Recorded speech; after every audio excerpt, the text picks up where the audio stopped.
So I've got good news. I feel a lot better about these episodes than I have maybe the last 10 or 15. That is good news. I'm pleased with, maybe it's like our expectations have been reset. Maybe it's that the show is just better. I hope it's the show, because I really hate the idea that we're just getting used to lower quality stuff. Well, maybe it's not that we're getting used to lower quality stuff. Just we're not thinking that the show is going to go places that it's not. But I really did enjoy these episodes. There was very minimal, like, man, they should have done it this way. I also enjoyed these episodes, but there are parts of them that I did not. I know a part you didn't like, because it's the weirdest part of these 5 episodes. That one, like, I don't even know if I dislike it. It was just so fucking strange. I don't even know how to feel about it. I guess we'll all right, just hop into this shit. But before we do that, ladies and gentlemen, it's time for another big boy shout out. A big boy shout out. It's a part of the show where we talk about the highest donating patrons that we've got. There's 2 of them, in fact, right now. And it means we shout them out at the beginning of every single episode. And we do it in a really cool, fun way that they enjoy. So we'd like to honor Tyler Hyatt and Spencer Feuerstein for being the top tier patrons of our podcast. If you want to become a high tier patron or a low tier patron, a patron in general, check out our Patreon page. Patreon.com/EHDBZ. EHDBZ. that's what I'm here for, baby. We'd really appreciate it. Yeah, we have a $1 tier. If you want to check out all the stuff that we have on there that we're putting out to everybody, we have like a $1 tier. And we've said this before. We're totally cool if you want to jump into a tier, snag the stuff that you want, and then bounce out. Like, we understand how life is. If you just want that extra we got stuff, bonus episodes and shit. We're cool with that. Do we have any $1 tier patrons? We do. We have a bunch. Okay. We just got 2 more since last time, actually. So whoa, yeah, it's going up dollar by dollar. We're becoming the richest men in the world. It's like, you know those websites where they're like, oh, just donate a singular $1 and you can help XYZ, and they get millions of people to do it. Yeah, that's what I want to one day be. That's it. Mm-hmm. All we got to do is get a listenership of millions of people. Shit. And we'll be on easy street. You ruined it. Your reality, your realism has ruined my dreams. We also have some interactions. We finally got some texts, and I remembered last time that we didn't actually say the phone number. So if you want to leave us a voicemail or send us a text, you can call/text 385-DARE1-OX. That's our phone number. All right, so we have 2 text messages and 1 voicemail. Ooh, I love a good voicemail day. Yeah, I love a good fan interaction day. Right, which I enjoy. This is a thing we just do at the beginning of every episode now. Yeah, but I do also like saving the emails specifically for the fan mail episode. Yeah, it's more long form anyway. Yeah, which, speaking of, next time we do a mailbag, we're really gonna try and get Eric on there. Yeah, we have a couple more episodes to do, and then we'll do another mailbag before we jump into the final Dragon Ball Z season, which, oh my God. Yeah. And so we want to get Eric on for at least 1 mailbag, and we've had a couple people ask specifically. So send us questions specifically for Eric, and I'm sure if we get more than, 2, he'll feel obligated enough to be forced on to the mailbag episode. You can email us at mail@ehdbz.com. Or a Discord. We have a Discord, discord.io/EricHatesDBZ. Yeah. Or you could text us. So. Yeah. Come check out our Discord. I'm on there probably way too often because my ADHD will not let a Discord red bubble exist. I feel bad. I forget about it I love the fan interactions on that Discord. It's amazing how dedicated other people are to Dragon Ball Z. It's so great. Yeah. But I'm not on there as much as I should be. Well, you're kind of the more oh wow, he's here with the fan interaction. I'm okay with that presence. That's the presence that I want to cultivate in like every aspect of my life. Yeah. When I show up to the DMV, I want everybody to turn and be like, holy shit. Text messages, right? I'm gonna read these because you read our emails. Sure. So I'm just gonna read these off. This one is from Roy again. Oh, Roy. So, hey guys, Roy again. Just wanted to clarify what I meant in my voicemail that aired in the last episode. When I called, I was still at the beginning of Dragon Ball Reset, and you two were discussing Super or GT next. I love the content that you produce, and I would listen to it regardless of the topic. I can see you guys getting burnt out. And if you need the break, I'd still support you guys in your projects. Oh, thanks, Roy. I appreciate that, man. Yeah. Honestly, it was just a bit of a joke, but I do appreciate it. Because it's something that we've talked about a lot. Like, because Eric Hates Dragon Ball Z is such a whatever the hell we want kind of podcast. Mhm. Like, it literally started just because, like, I was so done with the rigid constraints that admittedly I put on myself for Tales of Nowhere to make it like a family-friendly, high-quality audio production, that I just wanted to do something that wasn't any of that. This is not any of that. This is none of those things. And I think that at times I'll get sort of in the wrong mindset when I'm editing an episode or something, and like it becomes a little bit more rigid. John and I talk about this a lot. Just how can we insert just a bit of randomness into our episodes to make it so it never becomes formulaic and it never becomes too like maintained. So to that end, like after Dragon Ball Z finishes, wouldn't it be hilarious to have a podcast called Eric Hates Dragon Ball Z, who does like 50 episodes about Dallas? Sailor Moon, like, Sailor it doesn't even have to Moon, be, you know what I anime, mean? really. Like, does it stay with anime? Is that funny to just left turn into a different anime? Do you have to stay with Dragon Ball? Are you going to lose your audience? Like, I don't know. It's such a crazy question, and like one that's not even really worth thinking about, because it already, just by answering that question, you're doing some kind of marketing stunt, and you're like, you can feel the constraints start to close in. So I don't know what we're going to do next. I imagine it'll be Dragon Ball related or adjacent, but we've talked about all kinds of things. And I really think it's just going to come down to whatever we feel like would be the most fun when it's time to make that decision. Yeah. Because not a lot of future plans go into this podcast. I know what I'm going to push for, but we'll see how it goes. Because maybe we'll try and get Eric on board for the thing that I have in mind. If you're getting Eric on board, you got to plan a little bit, because I could see him saying like, hell no. Rename the podcast. Yeah. Although it would be very funny to have a podcast called Eric Hates Dragon Ball Z. There's nobody named Eric on it anymore. Yeah. Or season 1, he was here. And then season 2, he's just done. He's so finished. Yeah. We do have a voicemail, and that kind of ties into exactly what we were just talking about. But all right, we'll get to it after this other text message, which is, "What's up? It's Aoku. Miss me and my dad at all?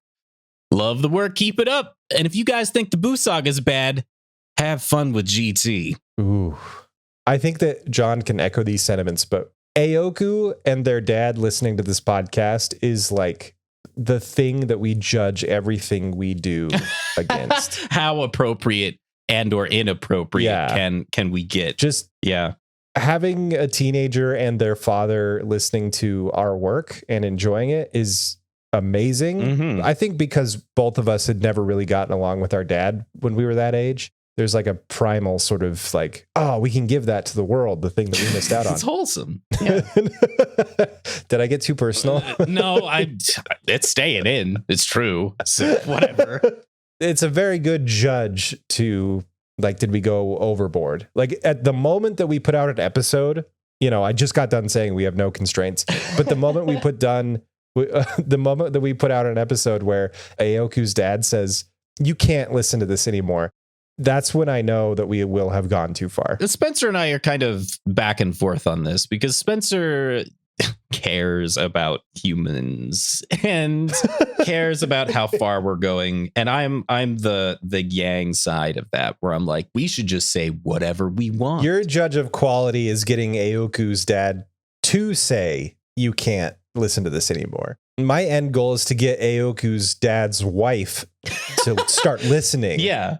I think it makes for a good balance between the two of our mindsets, though, because we always find a way to meet the middle between those two things. And that's probably exactly where it needs to be. Yeah. I think if we were both of the same mindset, we'd go too far on one end of the spectrum and start isolating people. Yeah. Like there's a little bit of tug of war. Like it's never like aggressive or anything like that, but no. I think we find a really good middle ground. Yeah, which just by birthed this podcast. A little bit of give and take. Shit, that's what makes for good ass collaboration. Yeah, good ass collaboration. We got the best, just slapping our asses together. I'm gonna cut that out. We also have a voicemail.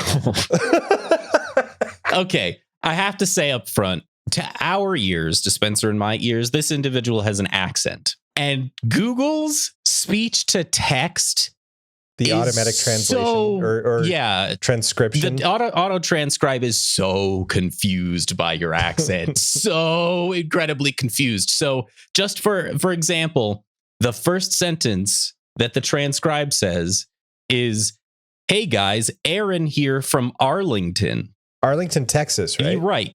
Just listen to it. I think you'll understand. Hey guys, Aaron here from Ireland. I love the show. You guys are doing a great job. I look forward to listening to your show every time it pops up on my phone. I like the range you lads have with making fun of the show, but you also respect the cinematic side to the show as well. Like you're not afraid to stop, have a look at it and be like one moment that sticks out to me is back in the Saiyan arc at the beginning. I think it was when everyone was basically dead. Bulma and the rest of them were all putting all the Z-Fighters who died into the back of Roshi's truck, into his flying van, and how much weight was in that scene. And ever since you guys brought it up, I was like, geez, that actually is a really good scene. Many moments that you guys always had. I appreciate that. And you've made me laugh a couple of times as well. You're a great lad, great bunch of lads you there. And I have an idea, right? Just a way to mess with Eric, right? Hear me out. What do you think if you could get Eric onto the show, right? And then have the other Eric Vale, and just have him playing him along a bit and saying, Eric, sorry, but we're going to have to fire you and we're going to replace you with Eric Vale. I think Eric Vale would totally be down for it. He seems to love you guys. Like, he honestly seems to gel with you and had a good connection. I don't know, just a good idea, just to mess with Eric a bit, you know. Keep it up, lads. These are brilliant. Goodbye. That's a fantastic voicemail. Thank you. Thank you so much. I just have to give you the transcription because it's so bad. Google has no idea what to do with an Irish accent. I wonder if that's the thing that y'all experience in Ireland.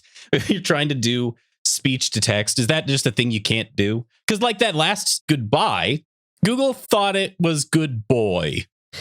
Anyway, thank you so much for this voicemail. It was very validating to know that somebody else appreciated the scene that we talked about at the end of the Saiyan saga. That was one of the more defining moments of the podcast for me because it showed me that DBZ had more to offer than I remembered, because I did not remember that scene. Which, why would I? There's no punching in it. Right, exactly. It was one of the first scenes that I really felt the depth that the show can have. Occasionally, the creators and animators care about the show they're creating. Occasionally. It's nice to know. Yeah. Just every once in a while. I can't remember if you told me this or if we heard it in like an email or voicemail or whatever, but when Dragon Ball Z was airing in Japan, it was like every single week and there wasn't really a break. Can you imagine trying to be passionate about something that has such a strict deadline? I like that you're laughing so much about this. Halfway through, I kid you not, this was not planned. Halfway through, Tales of Nowhere kind of squirreled its way into my brain. I was like, oh yeah. I'm like, hello. I do know. Yeah. I know exactly what that's like. And so we can actually probably identify with some of the dips in quality in Dragon Ball Z a little more than the average individual. Yeah. Because it's hard. It's hard sometimes to keep that passion going, but you find ways. You figure it out. I think this is a crazy good idea.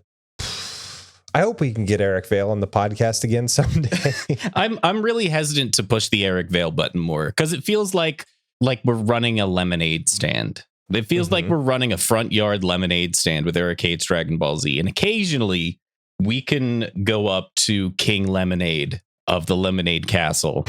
And he likes us. Right. King Lemonade enjoys spending time with us in our little lemonade stand. But King Lemonade has to run Lemonade Town. Like, he has to do things to maintain the sovereignty of Lemonade Castle.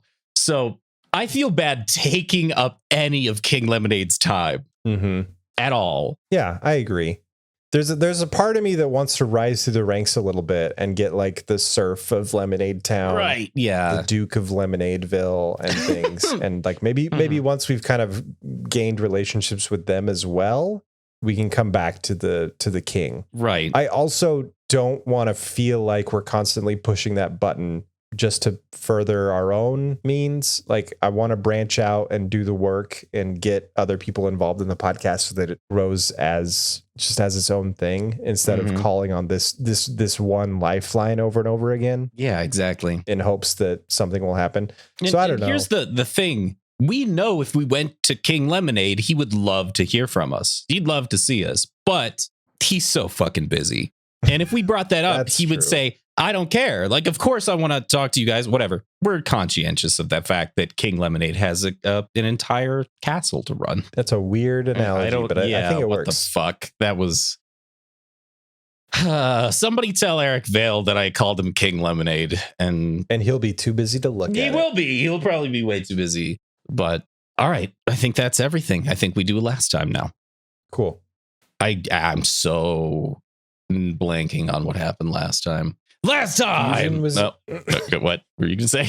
Fusion was introduced and the Z Sword was introduced. That was all I was going to say. Oh, shit. Okay, well then. Last time on Eric Hates Dragon Ball Z, Fusion was introduced and the Z Sword was introduced. And here we are this time on Eric Hates Dragon Ball Z.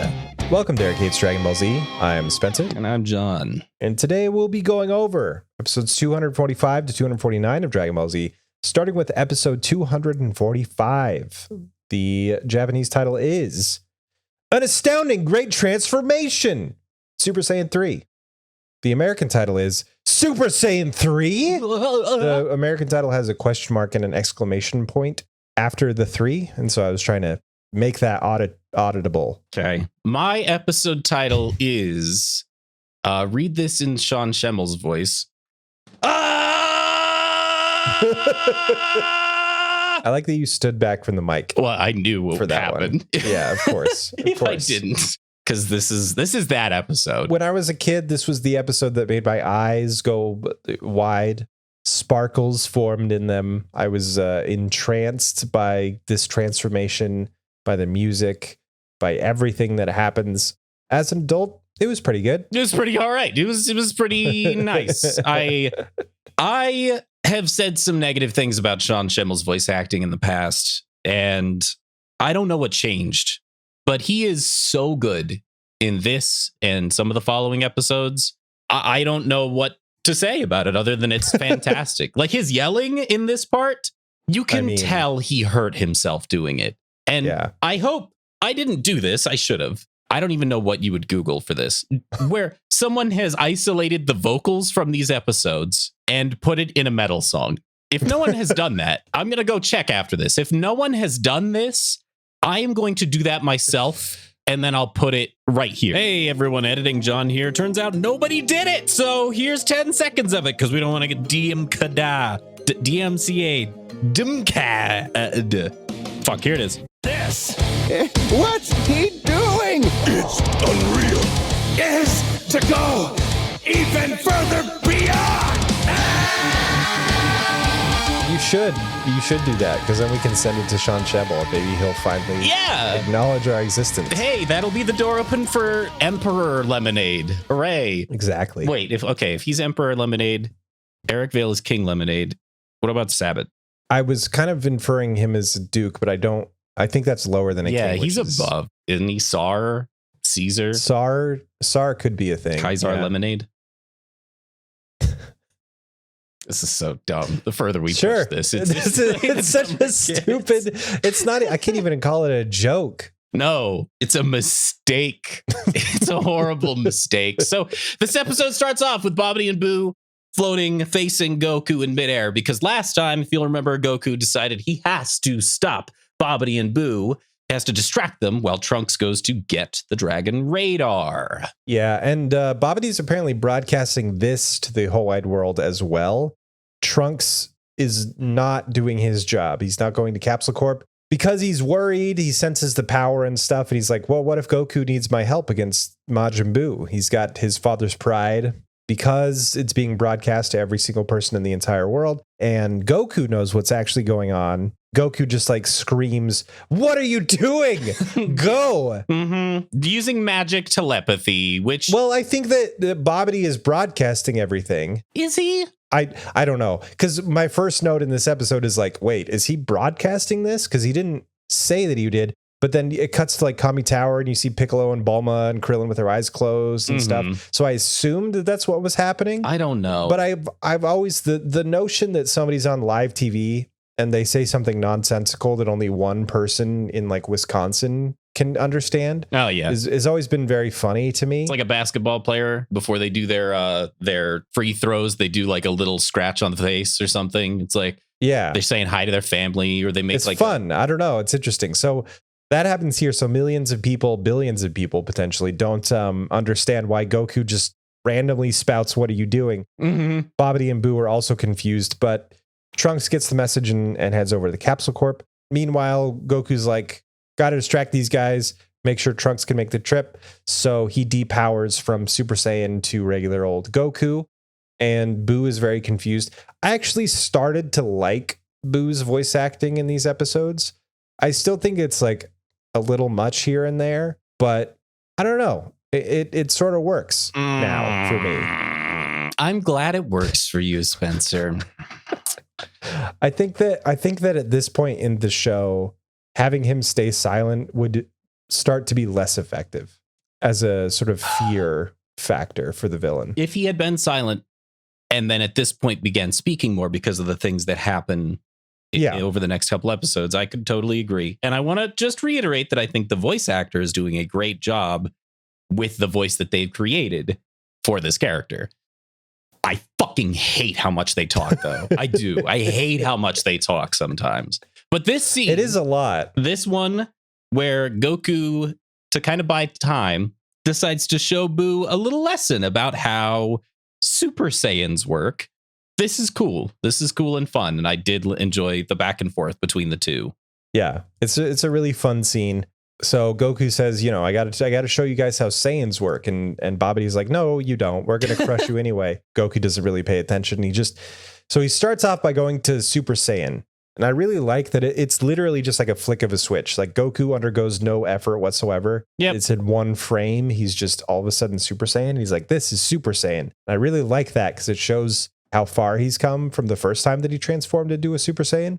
Super Saiyan 2 upgrades, and it takes a little bit more effort, but you can really hear the change in his voice. Yeah. He sounds like he's under a lot of strain when he goes to Super Saiyan 2. It's one of the reasons I wanted to mention Shenmul's voice acting, because he evolves with his character. His character doesn't have personal growth. His character grows when he changes forms. And it's only vocally, but it's still cool. Yeah, it still lands. I like it. I think he might be the only one that does that, though. Like, I'm trying to think, like, when Vegeta does... Obviously, Vegeta doesn't go Super Saiyan 3, but, like, when he powers up, does his voice change? I don't think so. Maybe he acts... Like Trunks, a little Gohan. more regal, but I think, yeah, Goku is the only one, or Shenmue is the only voice actor changing his voice for each transformation. Yeah, it's really cool. And then some music kicks in, and it's my favorite track that we've heard in DBZ thus far. I like it a lot, and a lot of it probably just has to do with childhood, because I just remember loving it to death. So he's like, this is Super Saiyan 2, and now I'm going to show you something even above that. And it cuts to like Kami Tower and everybody watching, and Krillin's like, wait, what would that make him? Double Ascended? Because they sort of interchangeably call Super Saiyan 2 Ascended Super Saiyan, right, which is a cool name. Yeah. But yeah, it's Super Saiyan 2. And then the part happens. It's a really long sequence of Goku screaming. Yeah. As he powers up and continues to power up, and the entire fucking world is affected by this transformation. Yeah, it's on the level of, do you remember when bad guys would power up and it would shake the earth? I was going to say the same thing. Yeah, like the Frieza kind of deal. Yeah. So it does that. Buildings shake and glass breaks and people scream and run around in fear. And then out of nowhere, as he is wont to do, King Kai shows up to whine about how this is a bad idea. Like, we haven't seen King Kai in how long? A while. A really long time. More than probably, like, I would have liked to see him earlier. Yeah, but he does exactly what he exists in the show to do, which is to go, Goku, don't do that. It's a bad idea. Yeah. But the reason that he says it is because Goku's time on Earth will be drained away. Yes. Which I don't like, because never in any of the previous 2 seasons during this 24-hour period where Goku's been on Earth was it expressed that the time limit of 24 hours has anything to do with the amount of energy that Goku has in his body. Fortune teller Baba didn't say, like, you have 24 hours, but don't go using a bunch of energy because that'll decrease the time you have left. Right. There was no connection that was not made, stated. Yeah, between his time all of a sudden effort and it's not needed. You don't need it. Why? Because he's spent like a season and a half in this 24-hour period at this point. It's been longer than 24 hours. I don't know if anybody's told Goku, but it's been a lot longer than 24 hours. Like, you don't need a ticking clock at this point because he's been on Earth for so long that you can just say with dialogue, he has 2 hours left. And every person in the audience will be like, yeah, okay. I would have thought it was less than that, but that makes sense. Nobody on any planet would watch this sequence of events up to this point and say, wait, doesn't he have like 15 hours left that this is going to drain away? No. Goku has been short on time for a long time now, and transforming into Super Saiyan 3 shouldn't have any bearing on that time limit because it's almost up anyway. So those of you playing DBZ Bingo, go ahead and check the box where we complain about bad time management.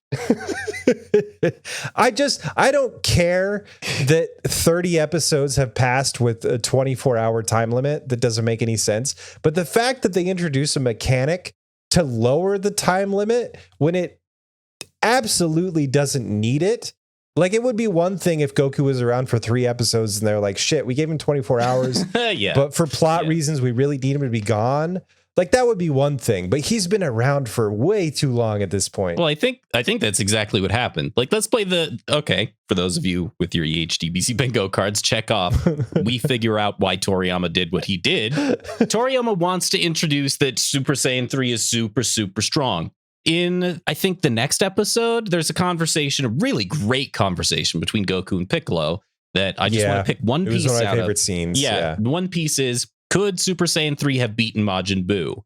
And Goku gives a hard maybe, but he's not sure. So Toriyama wants to make sure the audience knows Super Saiyan 3 is really damn powerful. But he also is setting up other things with other characters doing stuff and can't have Goku just win right now. So he needs a way to get Goku out of the story. Well, what if this transformation puts so much stress that it just takes away his time on Earth left? All right, that works. And that's why we have this. It should have been introduced previously, but the dude's writing week to week. So pass. I'm giving him a pass in this respect. No, I think that it would have been way more tense if you'd said, okay, 2 things. King Kai should have said, I know that we said that these series of episodes we didn't really look at. I'm just thinking about this now. But King Kai should have said, oh, wow, he's finally culminated enough energy to make the transformation to Super Saiyan 3 happen on Earth. I thought that wouldn't even be possible, but he's done it way too late. He only has an hour left on Earth. He finally has something to defeat Majin Buu, but he only has an hour left. How is this going to work? And then he proceeds to do everything that he does once he's Super Saiyan 3. But then he's like, shit, maybe I could do this, but I only have 30 minutes left at the end of this fight. I have to teach the kids fusion before I go, or else we don't have another chance at a battle. Like, it just wouldn't upset the plot very much. I'm done complaining. I want to move on now. Okay, that's fair. Just one more thing. For those of you with DBZ Bingo, check off, we write a better story. We'll get you a blackout by the end of this. Don't worry. So that happens. It's the screaming, and then King Kai appears, says, blah, blah, you're going to lose your blah, blah, blah. Okay. The screaming, and I don't think we should undersell this because it is. No, I wanted to stay on it for a bit too. It's like incredible amounts. Like, it's almost unnerving, the level of intensity that it is, because it's made by an actual human man on planet Earth. I feel like they spiked it up a little bit in post. Like, it feels like at certain points it's layered on top of itself. It is. Yeah. And yeah, it's like it intensified in a way, but it's a feat of voice acting for sure. I think they had Schimmel do probably 4 takes of this, and they layered in an additional take at the end of his first take, so it seems like he's screaming for a much longer period of time. They are really good takes, and it is a constant ramping up, like a motorcycle that just will not shift down all the way up into the high range, to where he sounds like he is screaming in pain at the highest point of his vocal range. And that I could hear how strained his vocal cords were in those moments. It sounded genuinely painful. This transformation is wild, and maybe one of the most accurately represented in Dragon Ball Z. I mean, every transformation is the next big thing, right? Like, it's the ultimate crazy power level, but this is the only one that I feel like maybe up against the regular Super Saiyan transformation, because that was a milestone for sure. Yeah. But this one is like, no entity in this realm should be able to achieve this. It's effectively communicated to the audience. Yes. Not only does the Earth undergo multiple stressors, not only is the voice, like the Goku screaming, incredible, but like you can see the atmosphere itself. Clouds start forming and moving toward where Goku is all across the planet. Tsunamis are created. His hair starts growing like a lot more than regular Super Saiyan. It becomes a cape. It's effectively a cape now. Yeah, it's a cape now. Chaozu and Tien show up for 5 seconds. The transformation is so powerful that they grab characters that haven't been seen in years just to throw them in here. To explain how insane this is. Yeah. Yeah, and then you get like a really strange 2001 A Space Odyssey sort of moment where the camera goes into Goku's eye, and you see Goku as a baby that grows, and the Saiyan monkey shows up and he transforms. It's really like metaphysical and very odd. That did not land for me. It didn't need to be there, but I get what they were going for. Like I respect the attempt, but it's a whole new evolution of the Saiyan. That's what they're saying. Yeah, I feel like in the manga, it probably was drawn better than this. Like it's just snapshots of Goku as a baby, and then as a great ape in the corner, as in the center panel, he's just screaming and growing hair or something. But the way they animated it was really fucking weird. It's really like somebody just getting Windows Movie Maker for the first time. That's exactly what it felt like. Yes. Yeah. That's exactly anyway, when it all clears and goes away, you finally see the majestic Super Saiyan 3, which is incredibly like long Super Saiyan hair all the way down to like, I think is the back of his knees. Like his ankles. Yeah. It's huge. It is a gigantic fur coat of Saiyan and hair. Like all parts of hair on Goku's body have gone up to his head to help grow this mane. His eyebrows are gone. He's got like a super prominent brow. Caveman brow. A caveman brow, yeah. I like this form. The eyebrowlessness creeps me out, but I think it's incredibly effective at just being like, holy shit. Like there's forms that come after this, and I'm not talking GT, but there's forms that come after this that I've seen and experienced that I'm like, oh, that's pretty cool. But like looking at Super Saiyan 3, I'm like, holy fuck, what is this? What happened? Yeah. Maybe the only form that really communicates the level of power that it's supposed to. Yeah. A lot of things that come after that, I just sort of think like, I get this image of cotton candy and stuff. Like it's not as effective. You're talking about the super transformations, which we'll talk about it when we get there. How about that? Because I have very different feelings, but the difference between Super Saiyan and Super Saiyan 2 or Ascended Super Saiyan is negligible. Like it's not much, and it's actually pointed out in these episodes. Yeah, when he transforms to Super Saiyan 2, Bobity's like, well, that's not that much of an increase. What are you doing? Right. But Super Saiyan 2 to Super Saiyan 3 is like, it's major. It's massive, and it floors everyone around the entire planet who is energy sensitive, is just creaming their trousers, feeling this insane. Is this Goku? Is this really Goku? Which we've had this happen a million times before, where a bunch of characters are freaking out, And I don't understand how every single time it lands, but it does. Because they're so dumbfounded by how strong he is. And we've had this happen so many different times. Is that really Trunks? Is that really Goku? We've had this happen so many times, and every single time, all of their incredulity feels honest. It doesn't feel forced at all. Mm-hmm. So I don't know how this one lands when it just keeps doing the same thing over and over, because I would expect it to not, but it totally does. I love it. I don't get how this works, but it does. It worked. I mean, it was fine. This occurs, he becomes Super Saiyan 3, and his voice in Super Saiyan 3 sounds like he's doing an impression of Eric Vale's Trunks. It sounds... You're not wrong. That's what it sounds like to me. And I know I've heard an interview where Schemmel is going over his thought process for each of the different forms, and I don't care. It sounds like he's doing Eric Vale's Trunks to my ears, and that's what I'm always going to hear. And so they fight. Yeah. They need to fight. Boo and Goku start fighting. We cut to Trunks arriving at Capsule Corp in like one of my favorite scenes of Capsule Corp.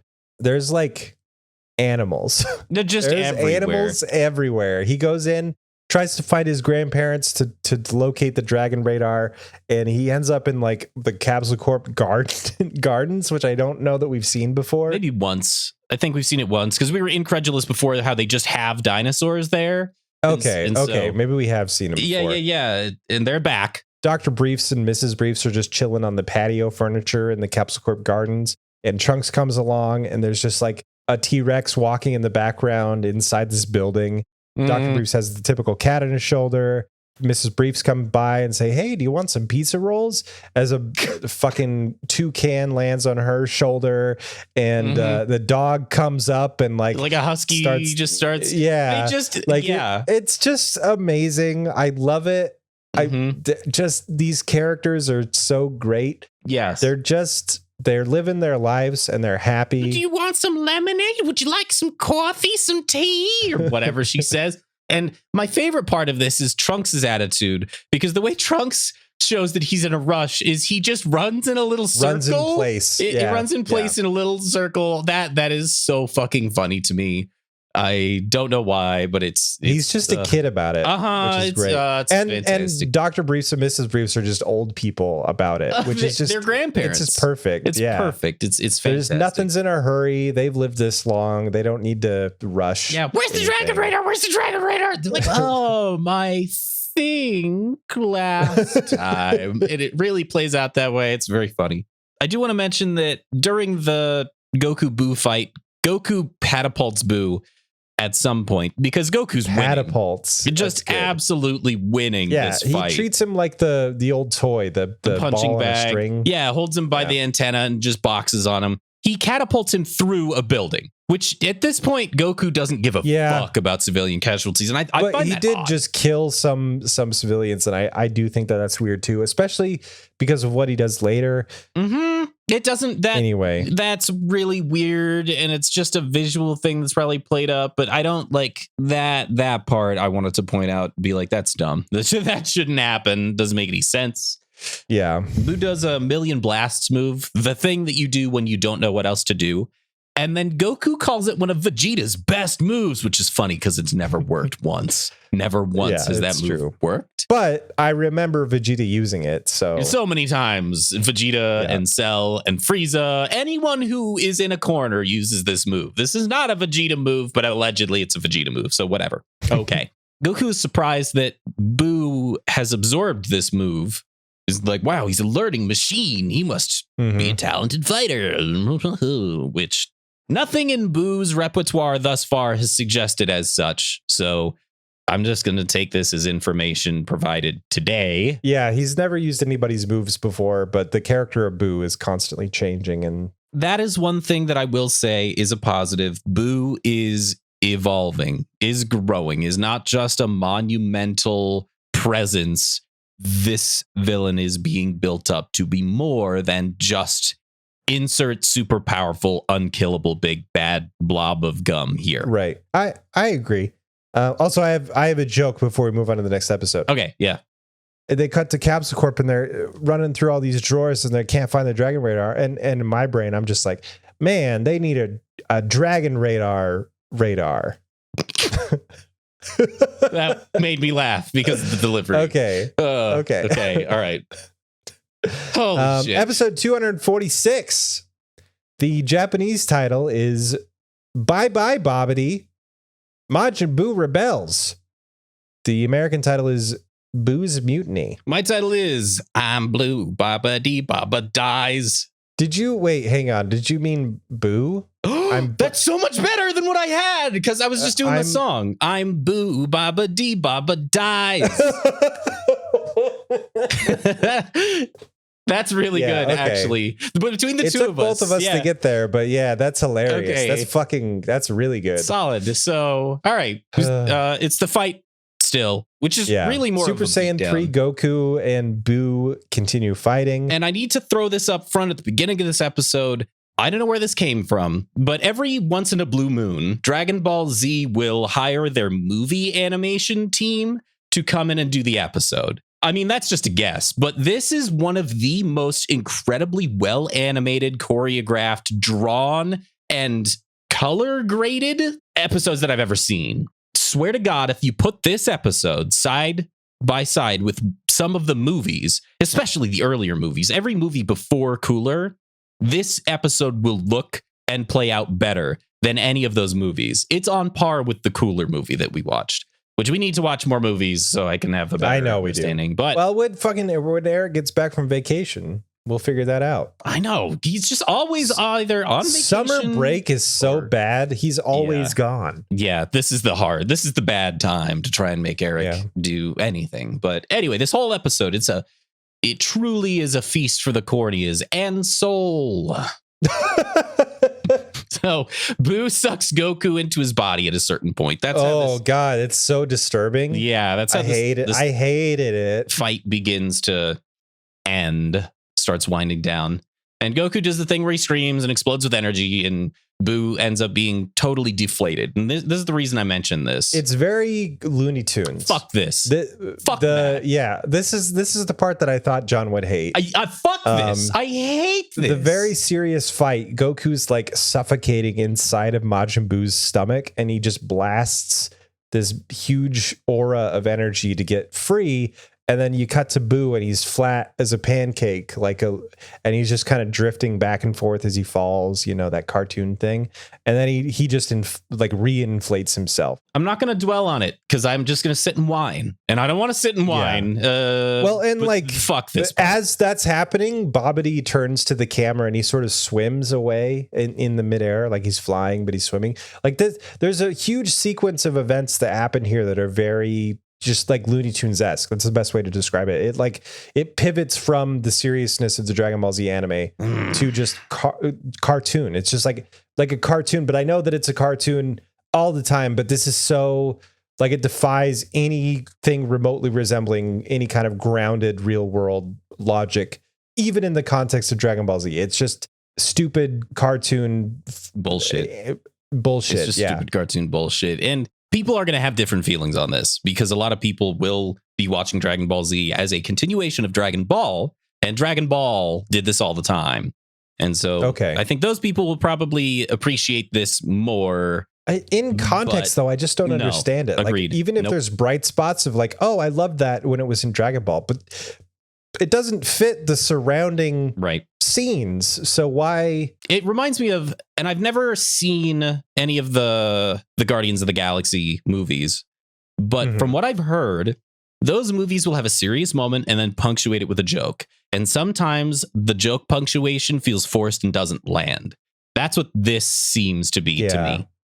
First of all, we'll get there because John hates the MCU. Fortunately. But yeah, especially the second Guardians movie, it punctuates with jokes a little bit too often, and it starts to violate the integrity of the universe that it's set inside. That's what's happening here. The thing that sentence you just completed is what is happening in Dragon Ball Z. It's violating the integrity of the fucking thing that we're in. So anyway, okay, let's move on. Trunks is still looking for the Dragon Radar.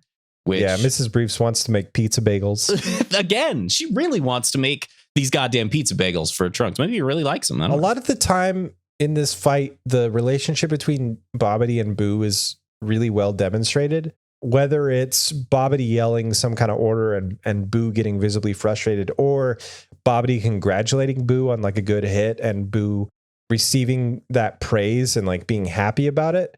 There's one moment that I really like where Bobbity's like, good job, Boo. And Boo turns around and he's sort of like, yeah, cheers. And in that moment, Goku just decks him because he's not paying attention. It's very funny. But it's like, it's a toxic relationship. It's really awful, even though I hate Boo because he's horrible and a villain. And I hate Bobbity too. But like the relationship between them, I think is really well done. It's weird. It's just a strange relationship. Yeah. And it does culminate in these 5 episodes, which I'm very much a fan of. Yes. But it's like they love each other, they hate each other, one likes one doesn't like the other, it just goes back and forth and it keeps shifting. It's constantly changing and evolving, and like it's very tumultuous. And I think it's really well demonstrated. It's a puppet master who only has control over the puppet through threats and blackmail, and the puppet is way stronger than the puppet master. Yeah, so it's just, and sometimes it works and sometimes it doesn't, and like sometimes the puppet master is the butt of the joke and sometimes the puppet is the butt of the joke. It's wild. Toxic is a good summarization, I think. Yeah. So Bulma remembers where the Dragon Radar is out of nowhere. She's like, oh yeah, I remember a couple episodes ago when we just suddenly had all the Dragon Balls. Yeah, it's in an airplane. I left it, which like I can't even, I have a note somewhere, but like I'll just mention it now. It fucking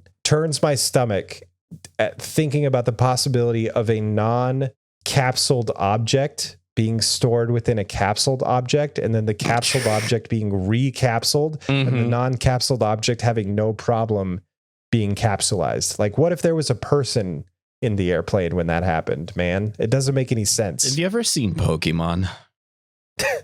No. You should really watch it and see what they do with Pokeballs. Because the inside of a Pokeball, But it's it got would all the mirrors and I know, but like it would be like Pikachu holding a Snickers bar in his hand, and then you throwing a Pokeball at the Pikachu, and it catches both the Snickers bar and Pikachu. Well, all right. It just calls into question so many things. Pokemon in the Pokemon universe eat other Pokemon, right? So if a Gyarados ate a Squirtle and then the Gyarados got put into a Pokeball, would you have caught a Squirtle? If it was in one bite and then you released the Gyarados and had surgery performed to excise the Squirtle, would the Squirtle be yours? Oh, that's a great question. Does that mean, okay, so then would the meta be you get a Muck and then you just have Muck glob onto whatever and then recall and then the Muck? Return the... And then you win? That you just get that thing? Huh. Yeah. I don't know. That's how I rationalize the capsulization of a regular ass object into something else. Is I think of Pokemon and then I go, oh yeah, that doesn't matter. So anyway, they got to call Trunks and tell him like, hey, it's in an airplane actually. And they're like, well, we don't have a phone in Kami Tower. What are we going to do? We're old people. We don't know what's going on. And Vidal's like, hey, I have a cell phone. Magic and all this weird blowing my mind shit is cool, but you guys should really consider investing in technology. And I just love her. She's the absolute best. And they're going to forget about her going forward. I almost 100% guarantee Videl is going to be tossed to the side and become just one of the assholes. They cut her hair. They've ruined her. And also, just to congratulate Videl on her good idea, Roshi pokes at her tit and she floors him, which felt so good because you just don't touch this teenage girl, you piece of trash. Also, she's a teenage girl, but I know that Roshi's done that stuff to Bulma, not as an excuse, but like he does have a history of being a complete He's dick. a sex offender. Like he's just flat out a sex offender and needs rehabilitation, which he gets in Super, which is kind of cool. He gets it in the worst possible way, but yeah, he gets it. Huh. So anyway, we cut back to King Kai again, who does his King Kai thing and whines more. And I normally don't like King Kai, but for some reason I missed him. We talked about it before, but like Supreme Kai was kind of saying his lines, but in a worse way. And I think having King Kai being in that position at the beginning of this arc would have felt more natural and had it land better. Things are settling in to where they need to be with all of the characters, because Supreme Kai is busy with Gohan on their planet, the planet of the Kais, wherever it is, the realm of the Kais. And Gohan is training with the sword, which everything's kind of parting out to where it needs to be.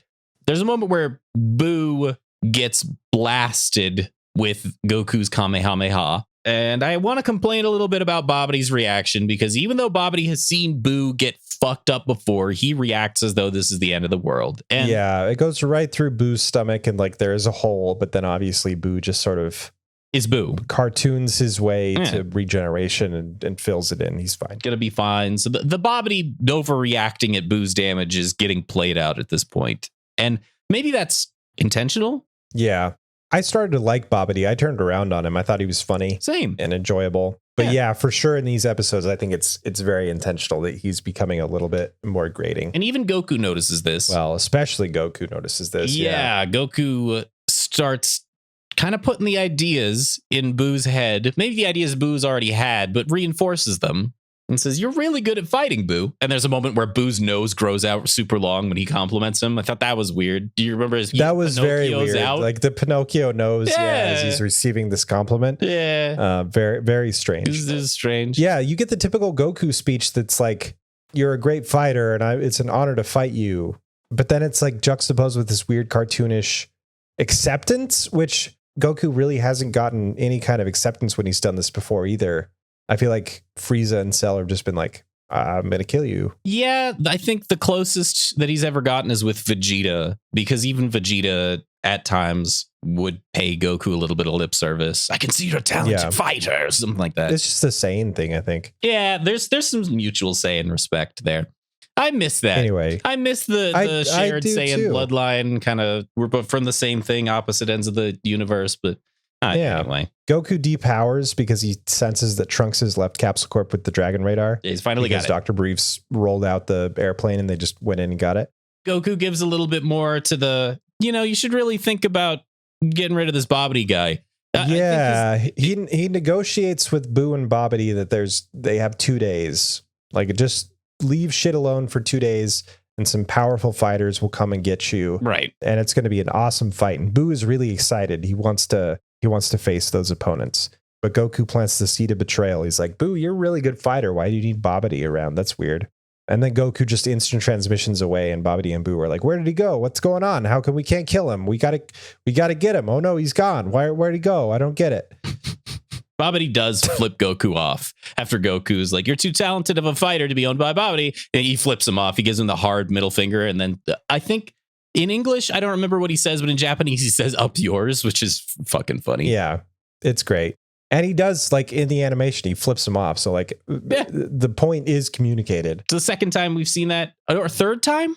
I feel like this is the third time, but I don't remember the second one. The first one was Vegeta flipping him off. The second time, I think Vegeta flipped somebody else off again. Yeah. And then this one's I think it's been solely Vegeta, but now it's Bobbity. So Bobbity gives Boo further orders, and he's just screaming at the top of his lungs and yelling and being super annoying. And Boo finally gets pissed off and takes Goku's advice to heart. Boo figures out that if Bobbity can't talk, then there's no way that Bobbity can seal him away. Mm-hmm. So he grabs him, he puts his hand around his mouth and raises him up and just punches his head off. That's what he does. Like, it's so gross because they show it twice. Once at the end of this episode and once at the beginning of the next one.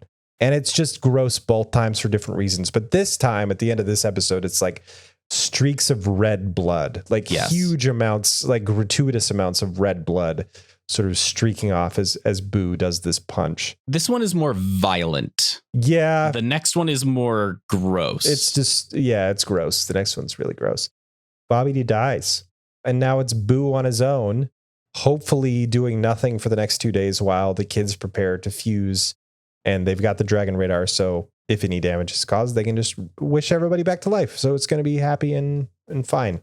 I'm going to go to the bathroom. We'll be right back. Oh, so this is the part where I get to mid-roll shout out? I guess so. That's just what this has become. When you go to the bathroom, I mid-roll shout out. Yeah. I mean, it works. If you're okay doing it, then go for it. I'll be right back. All right. Okay. All right. It's the part where it's just me because Spencer's had a bit too much to drink. Actually, no, I don't even think he's drinking alcohol this time. This is a rarity for Eric Hates Dragon Ball Z. He is not quite as lubricated as he otherwise normally would be. I think we got that out of our system last time. So we're going to do a solo mid-roll shout out. And I guess I'm singing a song about it. I'm not going to do that. Let's just read them off. So we got Lori, Eric White, Dan. Show, buddy. This is the speed bump of my name reading, Dan. Your last name. Artex, the creator. Erowin, Andrew Winden. Oh no, Zoe. Tyler Hyatt. And Spencer Feuerstein. Oh, I drag that out. Thank you very much for helping to keep us afloat. And now I just wait. For Spencer to come back. You know what? I'm going to go get a drink. Fuck this. I'm going to go make some more coffee. I don't give a shit. Episode 247 of Dragon Ball Z. The Japanese title is absurdly awful looking. The Special Training Transformation Pose. The American title is The Fusion Dance. My episode title is The Ultimate Showdown. Majin Buu versus Body Image Issues.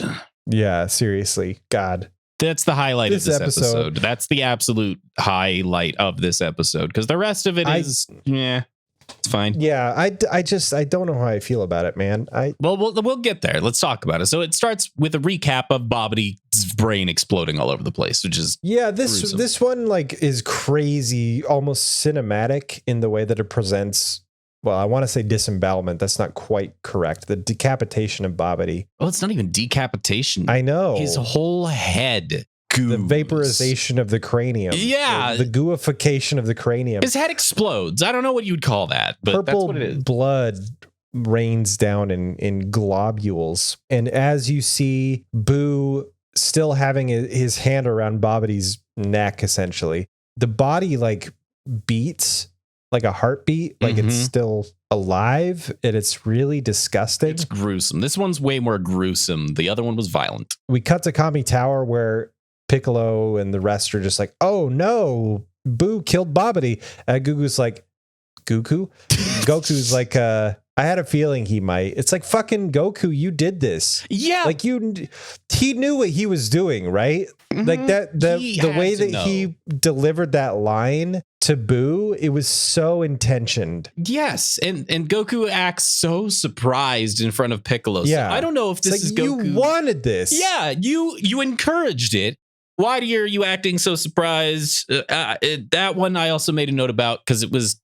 Well, it's also out of character for Goku because it seems just a little bit too like malicious, right? I feel like Toriyama isn't sure what to do with Goku at this point because Goku's character has been inconsistent the last couple episodes in their actions. They've been inconsistent for the past couple episodes of our show. The reason I kind of laugh there is because Goku's character is very standard. Like he's stalwart. He's very he doesn't move. Yeah. So to see him move even an inch in one direction or the other seems like he's very out of character. I feel like Toriyama at this point in writing the show was not quite certain what to do with Goku, or it's just a show decision and it really had nothing to do with the manga. Sure. I don't know. It's weird. It strikes us as odd. Boo is now unleashed, has no leash. That is where that phrase comes from, and is now flying from city to city, just having fun. And there's a couple montages of him blowing things up, racing through the city, treating the populace like toys. Yeah, like going bowling, but people are the pins. Yeah, all kinds of stuff like that. There's some funny stuff in there. And then we get to the thing. The one scene. I want you to explain it, and then we can go over it or not. Boo comes across this like terrified woman who's, I don't want to say dressed provocatively, but dressed like a little. She's a sexy lady. Yeah. Like purposefully drawn that way. And Boo's just like, I can't really do a Boo voice. Hello, girl. You think Boo's sexy? Like it's just gross from that moment because like he's a child, right? And like it's just such a weird English does thing. It weird because in Japanese he's always asking, does Boo look cool? Yeah. And honestly, like I wonder in Japan is cool sexy? Like is it the same? Yeah. Like are those interchangeable? Because they are kind of slangy terms. Yeah. And sometimes those translate weird. So that's true. I don't want to give the original Japanese too much credit because I don't know. And based on what happens next, I also don't know. Anyway, so it's not great. And Boo goes on this rant, which is kind of funny. And I almost feel like it's satire in a way that this show never does, about body image and how like everybody thinks Boo is fat and ugly, and it's just because of these standards that are set, and you want Boo to look like this, and he like changes his face. There's a magazine on the ground that he sees, and it's like a hunk magazine. I think that's the title of the magazine, is just hunks or something. And he says, how Boo's supposed to live up to body image in magazine? Yeah, exactly. It's a weird social commentary out of nowhere.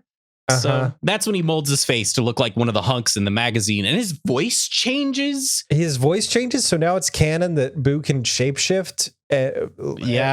Which is very, very weird. And the girl obviously just freaks out, and Boo gets upset and turns her into Caramel with his beam ray on the top of his head. And then eats her and says, I like sexy ladies, or something like that. Boo like girls. And there's so many different flavors, so many different notes of awkward strangeness in just this tiny little 30, 45 second scene. I want to talk about every single one, but also we'll be here all day. I know. There's just no way that this was okay, even in the time that it aired, right? It's so fucking out there. And it comes out of nowhere. I don't like the idea of Boo caring at all about sex drive. I don't like that at all. That's extremely uncomfortable and strange, because I think we can all admit there was a hint of sexuality in Cell, in what Cell is about. Almost wish, like, if you were to put something like of this caliber in the show, I almost wish that Cell would have had the scene. Yeah. Because I think it would have been much more terrifying and creepy. Yes. Like villainous. Whereas here it just kind of comes across as awkward and out of nowhere. Like, it doesn't land at all. No. And for so many reasons, your character acts like a giant baby. It's been continuously shoved into our brains that they have the brain of a child. They are dressed in a giant diaper. Please do not introduce this element into their character. It does not fit. It is a square peg trying to fit into nothing. Yes, please don't. And I mean, the way the lady acts is totally fine, but then it also, the social commentary part, I know we're just like, I want to tear this apart, but it'll take all day. Let's tear it apart. So yeah, the social commentary thing, it feels like an English writing decision for fun. I was trying to pay attention to the Japanese subtitles to see if they had done anything remotely close to the same thing, but I was so distracted by the dub that I really didn't get the chance. Boo says about 30% of words in Japanese. Yeah. A lot of the times in the Japanese cut, he will be silent. Yes. I feel like both the English and the Japanese ramp up Boo's dialogue in these later episodes. They do, and we know in the English version of this, the writers were directed to fill the empty space because kids are going to fall asleep and not pay attention to the show. I hate that line of reasoning because it's treating children like children instead of like people. Yep.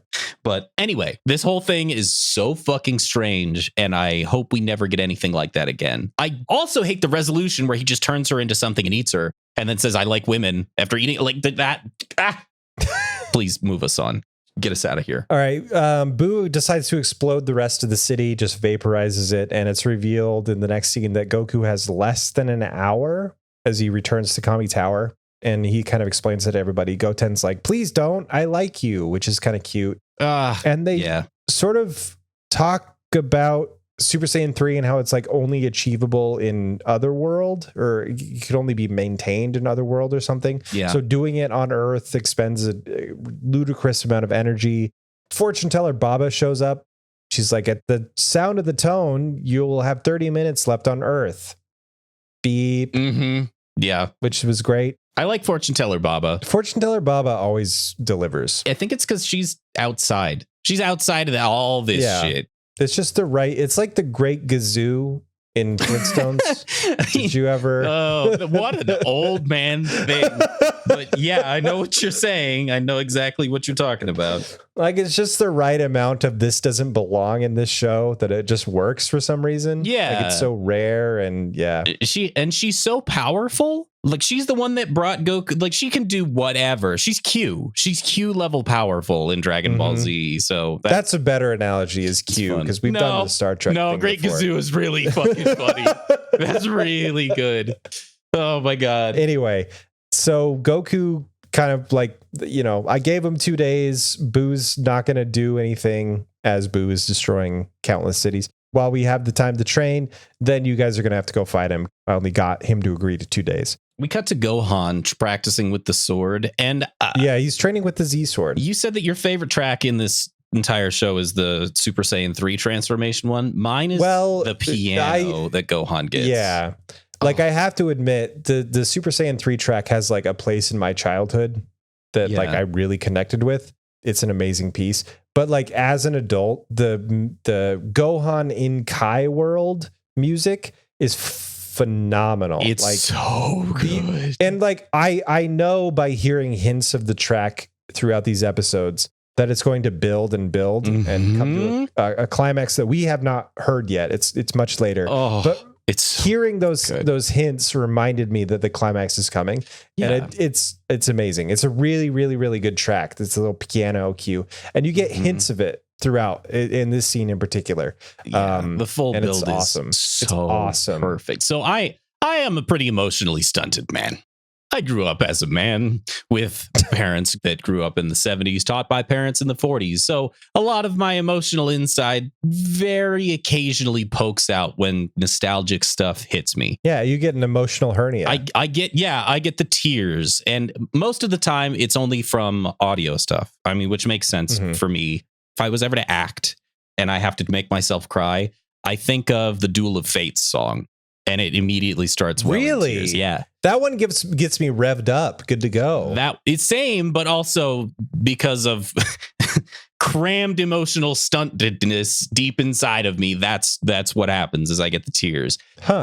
And Gohan's song.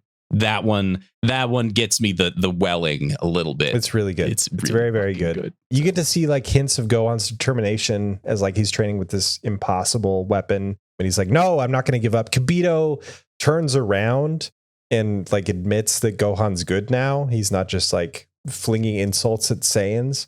We then cut back to Kami Tower, where you get to see Krillin and Goten training in the background, which I thought was a fun touch. Yeah. It reminded me of in the Cell Saga when Trunks would spar with Gohan or with Krillin. Yeah. Like, just to pass time because they're anxious or whatever. It was really cool. Yeah. Like, it was a nice little, I like when stuff happens in the background. It makes the world feel more alive, like more lived in, that stuff's going on. It's cool. Yeah. Other than characters just standing around waiting for the next line of dialogue. Yeah. Yeah. And then you get this amazing scene between Goku and Piccolo. Oh my God. It's needed. So needed in this season that has been like at a 10 for way too long. Like, there's been no calming emotional moments, and the ones that have been, I feel like haven't landed effectively. This is like, this harkens back to the best of DBZ, where it just like it's at the perfect time. You get a little break from the fighting, you get some insights into the character and some like bonding. Like, it feels good. I really liked this moment. Piccolo asks Goku if he could have beaten Boo at Super Saiyan 3, and I'm really split on this conversation. So Goku says it might have been impossible to win, but he isn't sure. And then Piccolo asks him up front, so why didn't you actually try and win? And Goku says, my logic brain says this is one of the stupidest fucking things that Goku could possibly say. I agree. I have a note that's very similar. It's just like, but I don't know how I feel, because they keep coming back to this well of Goku didn't actually use his full power. Just kidding. Like, it was a life and death thing, but he didn't actually use his full power. If he used his full power, then maybe he would have won. And Goku's reasoning here makes somewhat sense, if only because of what happened in the Cell Saga. I think the delivery is what makes it work so well, because by the end of the scene, I was okay with it. But at the beginning, I was like, hey, now. Right, yeah. So Goku says, it's not my place to defend the Earth anymore. I'm dead. I'm just visiting. I'm dead just visiting. And this isn't my fight anymore. It's not my place to win. And Piccolo says, so you're going to wager the world's future on the shoulders of little children. And he's smiling when he says it because he knows that's exactly what Goku does. And Goku's like, yeah, I guess so. That's what we're doing. It really completes this little moment, ties the whole thing together in a little bow. But I am very mixed on Goku's feelings on it. His motivations make perfect sense, but like, I know. It's like if you could have done something to save the planet that you've always loved for your life, why wouldn't you have done it? And I think that is an issue with the plot. It's just we have to get these characters in this position to do this fight, so we got to kind of jump through some hoops. At the very least, it was minimally clumsy. Yeah. So it's fine. Yeah. It's still like Goku, what the hell? But also Goku does weird stuff for weird reasons, so it's not unprecedented. Right. Putting him in that situation would have ended subpar. At the very least, he's paving the way for the next generation of hero. I can respect that. Yeah. The conversation also ends with a moment that has been sorely missed and much needed, which they talk about Gohan. Finally, Jesus. Yeah. His dad finally says, like, Piccolo, I'm sorry about Gohan. I know that he considered you family. And the expression on Piccolo's face when they're talking about Gohan. It's so good. It's such a great scene. And Piccolo's like, when you get there, let him know that I appreciate, whatever he says, because I didn't write it down. But it's just a really good moment between the two characters and a sorely needed one that they should have cashed in a while ago. But I'm happy that they got to it eventually. A lot of the previous episodes that we've gone through have just been really rough and really missing this kind of stuff. Yep. And there might be something to be said for holding out and then getting the moment to make it feel better. But I don't feel that way about this moment. I feel like they should have had them before. Yeah. There's a weird quote because I enjoy creative writing. It's something that's a talent that I've had a lot in my youth. And so I researched this stuff a little bit. And there was an interview with a scriptwriter. I can't remember for what show, but like the head writer of a show that's been on the air recently. And she said like her main goal in the writer's room, the thing that she tells all of her writers is don't save story. Don't wait for a specific moment to unleash a plot development if you've got it in the back of your brain. Like just do it as soon as possible, because it's going to be better. And I feel like a lot of shows, and for Tales of Nowhere, the narrative podcast component, I'm definitely guilty of this sometimes. Like you want to save these reveals and these moments for a specific amount of time.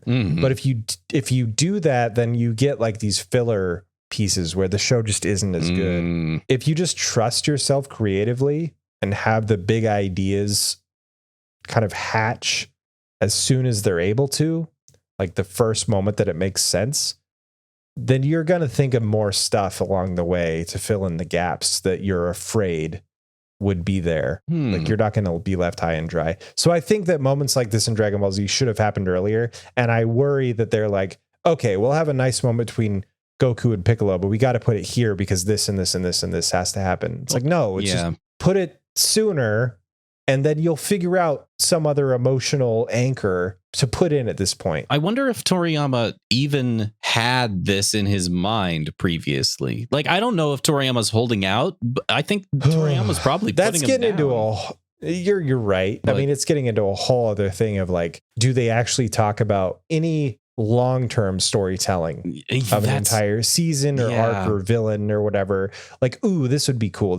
Or is it seriously just so down to the wire that every single episode just happens at the spur of the moment? I don't know.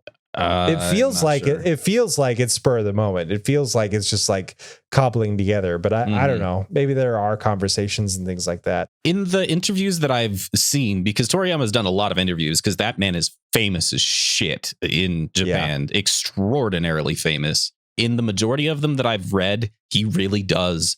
As soon as he has the idea, he puts it down. And if he has a longer term idea, it's only like 4 or 5 episodes long term. Like it's really not that long at all. So when writing a story the way that you would write a story, I think that advice is perfect because you have something you want to get to in the future. You're like, yeah, what if this happens? But we need to get blah, blah, blah, get there. I think Toriyama is just doing it. This is just the best he's got. Yeah, it's a weird, now that I think about it, it is kind of strange because it's like, it's the difference between like, you've got a bridge that you're approaching and you're gonna go over it. And it's just, what does that bridge look like? Yeah. Versus like actually laying down the pieces of track in front of you as you're moving. And I think that's much more DBZ, that very frantic sort of like, we got to get this thing constructed. It feels like that. Yeah. And so it's almost a miracle that we get moments like Piccolo and Goku standing on the edge of the tower. Like we shit on Toriyama's writing a lot because he doesn't plan ahead and things seem cobbled together a lot. But maybe we should give him credit for even being able to pull but moments like this. Could he have done anything different? Like, is he just working with the best that he possibly could? Yeah. And sometimes he gets these brilliant little sparks. I don't know. Yeah. And it's just back to that Toriyama writing in full effect where it's completely random. And right now it just happens to be working out. And then in 5 episodes, it'll go back to dipping real low. Yeah. Man, this show is so weird. It's such again, never experienced anything like this show when really analyzing the writing and the pacing and all of this stuff.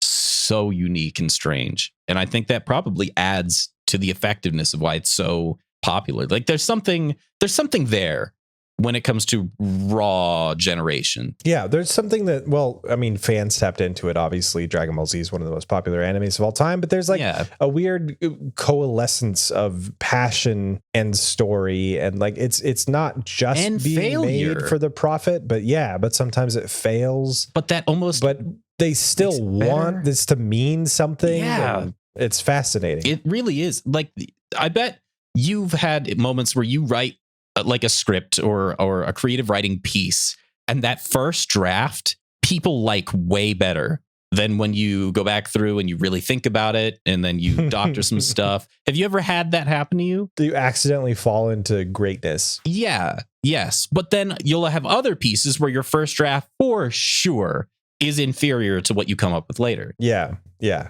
Absolutely. Toriyama only has the benefit of generating a first draft for everything that he's making. I've had that happen where my first draft is something musically, everyone likes that one way better. Like you've had it happen where I'll show you the preview thing, the work in progress, and you're like, that's great. And then I'll give you the final one. You're like, what happened? Where did the life go? This show is a whole series of first drafts over and over and over and over. And maybe that's where, like you were saying, the passion can really show through, but then also the failure shows through. I don't know, man. It's just fucking strange. So, okay. It's very strange. Anyway. Trunks arrives at Kami Tower and you get this cool little interplay between Goku and Trunks where Trunks is sort of role-playing as a soldier. He's like, I got the Dragon Radar, sir. And Goku's like, good job, mission accomplished. And it's really fun, sort of like Goku's still a kid on the inside. Just a little levity. It's very nice. The fusion training officially starts as Goku and Piccolo round up Goten and Trunks and say, okay, we're going to start now. Meanwhile, something that's been sorely missed, Boo goes up against the Earth military. Oh, yeah. Well, a helicopter, but they don't make it serious. It's something. It's a cartoon. They don't. It's a little cartoony, yeah. He goes up against an attack helicopter. The attack helicopters we got the target in sight. Oh, God, he's a big pink blob. We're going to run away. And so the attack helicopter kind of bounces and, like a cartoon character would get out of the scene. And then Boo catches up with them. He's in front of him. Oh my God, he caught up with us. What are we going to do? And then Boo grabs the back of the helicopter and crumples the metal and just swings it around like a rope, like a lasso. And they get a couple missiles off and stuff. Obviously that does nothing. It's half of a cool scene. It is half of a played from an exaggerated reality kind of point of view. And that's disappointing because I love when hardcore grounded real stuff gets in the way of this zany extraterrestrial super reality that is Dragon Ball Z. Like I love when those two worlds collide, and this was almost that. I love the term super reality. I love that term. That's awesome, man. That's perfect for describing what Dragon Ball Z is. It's a super reality. It really is incredible. So Goku shows the kids who are now fully paying attention to Goku. Before they were kind of grumbling about what they had to do. But now they're all on board this fusion thing. So Goku shows them the hardest part, which is the dance. It's so good. It's the weight that they put on this scene because it's played straight. It's not only played straight, but it's played like almost technical. Like Goku goes over every single step of this dance in very specific detail. It's not just like, hey, here's a hard thing you're going to have to do. Like they're like, you have to angle your arms like this and move your legs like that and do this and that. Like they go over every single step.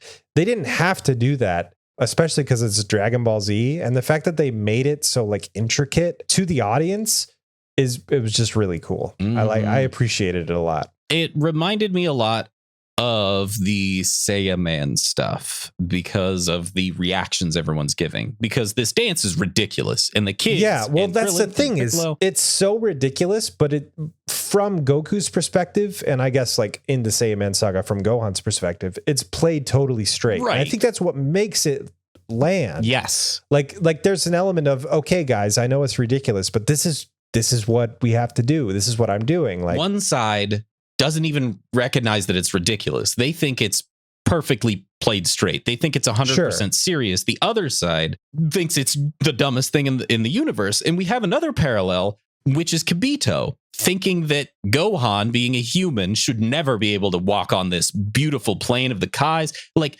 Dragon Ball Z's best humor is when one character is playing something incredibly straight, but the thing that they're playing is dumb in itself. It's ridiculous in itself. And then the other characters realize it's ridiculous, but the one character is very serious about whatever that's happening. That's the best humor for me. And this is another instance of that with Goku treating the dance with reverence. Because through Goku's eyes, it's like he doesn't really comment on whatever is ridiculous, but like he's doing all these stupid dance moves, but he knows that the end result is going to be this ultimate powerful form that combines two powerful entities into one. Like that is sort of a reverent, very worthy of respect and attention. And nobody else knows that that's the end result, or at least they haven't seen it yet with their own eyes. So they're just like, this is dumb.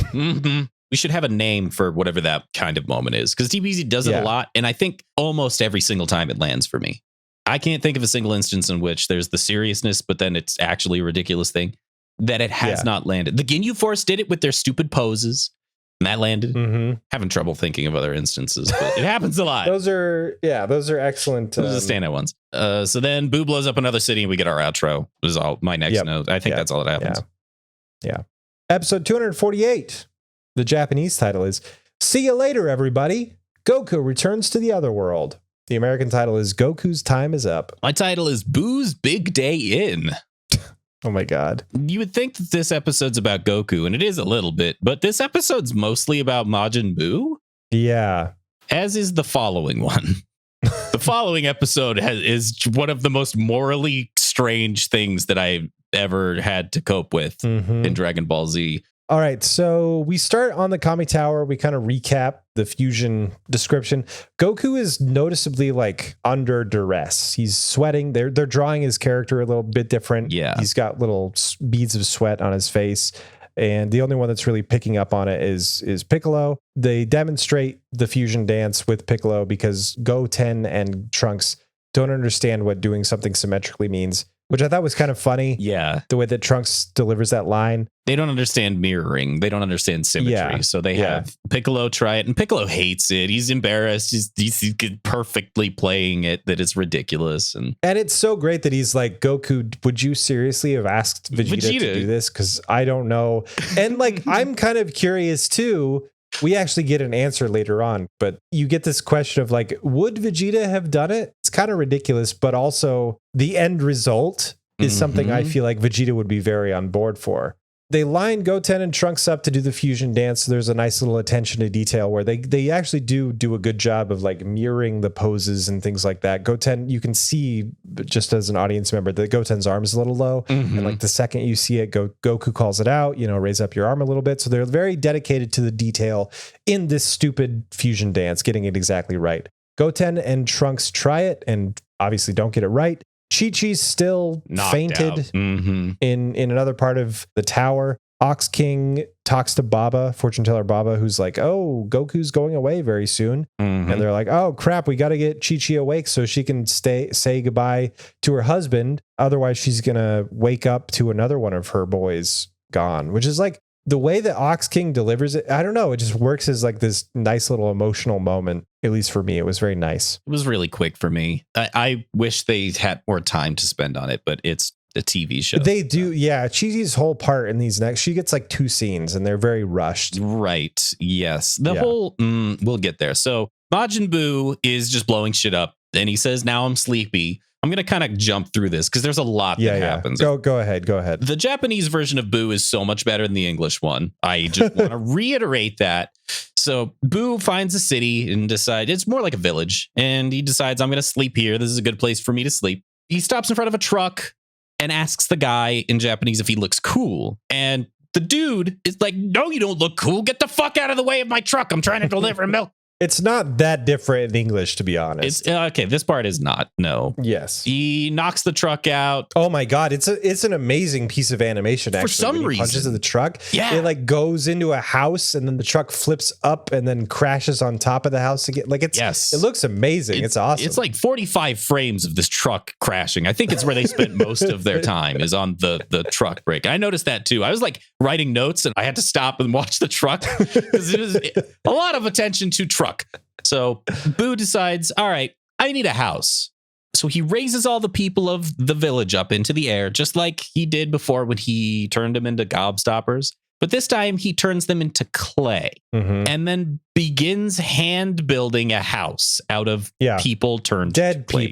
Dead people. Yeah. Yes. It's very disturbing. Oh, God. We cut to the kids still trying on the tower to learn. And Goku's like, that was bad. That was getting better. That was worse. And then we cut back to Buu, who has now finished his house. So it's taken, 10 minutes. And you get to see a mole with sunglasses on. I just wanted to point that out. Is that a throwback to something, or is that? I honestly don't know if it's a reference to something. It was a weird DBZ animal thing. So that happens in DBZ quite a lot. We get a couple of those. Boo's house looks like a dog. It looks sort of like if Namek had dogs. Yes, it reminds me of Guru's house from Namek. I like Toriyama's visual depiction of alien structures. It really does. It really, really does look like Guru's house. Like it's there's differences, but it's almost identical. Right, but it's extremely samey is what I was gonna say. It's Alien. It's Toriyama's Alien. It's Toriyama's version of Alien-y.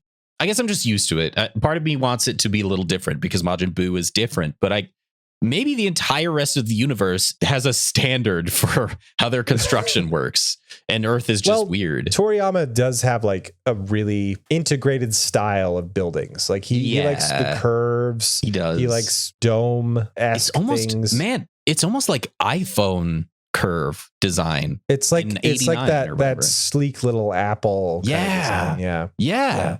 Wow.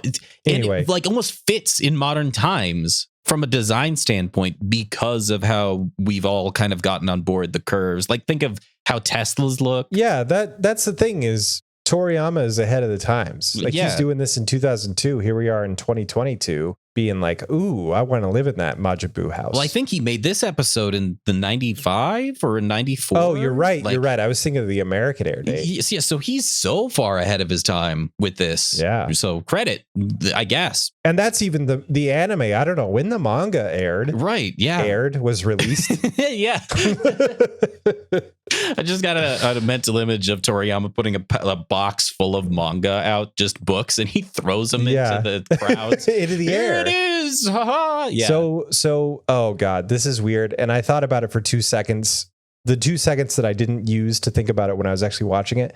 But Buu goes into his house and he takes a shower. How does it have water? He like has a bathtub and he puts bubbles in it. Where did he get bubble bath? He's like, bubbles help take the load off. And also you get to see a naked Buu, and we get to see Buu sit on a toilet and take a dump. We get to see him brush his teeth with toothpaste. Funny. So when he's taking the dump, do you remember in Game of Thrones how it would cut from gore to food for like a visual similarity? Oh yeah, I forgot about That's what it does this here. Is disgusting. Yeah, it's disgusting where Buu is taking a shit and he grunts and it goes close to his face and he's really straining, and then it cuts to him putting the toothpaste on the toothbrush. It's good in that it's kind of a clever transition, but it does not belong in DBZ, in my opinion. This whole sequence is just so fucking weird. It's so weird. It's very, very, very weird. It's very Toriyama, though. I will say it's extremely. I was going to say that exactly. It feels like his earlier show. Like Yeah. I can't remember what it was called, like Dr. Slump or something. Yeah. Like it's a little more cartoony and things like that. And it feels like it matches that a lot more. Interesting part happens that kind of makes this whole cartoony segment tie into the larger Dragon Ball Z arc in a way that actually matters. Boo finally gets in his pajamas, lays down in bed. He sleeps for literally 5 seconds. And then he's up again. And he's like, well, I slept, so today is now tomorrow because I went to sleep, which means one more day until the big opponents are ready, which it's only been, 5 seconds. So holy shit. The 2 days that they thought they have less than one now because Boo doesn't know how to tell time because Babidi is dead. Still weird. So such a strange montage. It's very supports weird. How weird it is. Like, I don't even hate it. It's just so weird. Yeah. It obviously does not really fit, but like it also fits Boo's character, but Boo obviously doesn't belong in this show because he's so childlike. Like it's just strange. Like, it's not bad, but it's strange. Yeah, if Dragon Ball Z was a jigsaw puzzle, this piece, all the corners fit right where it should be, but it's bright green. Yeah, it's just a different image. Yeah. Yeah, it fits in the rest of the puzzle, but it's a different image on the piece. That's a good way to put it. Oh, it's so strange. So back to the fusion dance. Yeah, you cut back to Goku. I like this part because Goku's like clapping. Yeah, keeping in time. He's trying to get the kids to move in time to the rhythm. I just appreciate this silly little dance, how much attention to details. Like, you got to have your breathing right. You got to have the energy right. You got to move in time with each other. Like, there's a very particular way to do this. And it makes sense that, like, nobody has accidentally stumbled on to the fusion. Like, they make it just complicated enough that it makes sense that this is something that Goku learned about in the other world. Trunks and Goten are like, we're bored. Show us how to go Super Saiyan 3. And Goku's like, no, you really should be learning the fusion dance. And like, no, we want to see you to go Super Saiyan 3. And Goku's like, okay, I like this shit too. I'll give in to the kids' demands. Piccolo's like, what are you, crazy? You're going to use all your energy. And Goku's like, no, I'm out of time anyway. We're just going to do this and then you're going to take over. So Goku goes Super Saiyan 3 again, which is going to be important later. He just goes through the entire sequence again, almost blows up Kami Tower because of the sheer amount of energy that he's using. And he goes Super Saiyan 3. The Super Saiyan 3 theme kicks in again. Lovely. And Goten and Trunks almost get blown off Kami Tower because they're unable to resist the force of this energy.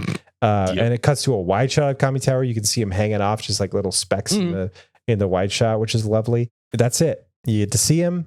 And Baba comes over. He's like, you've used up all the Saiyans in the hourglass. It's time to go. As soon as Baba tells Goku, that's it, you're out, Chi-Chi wakes up.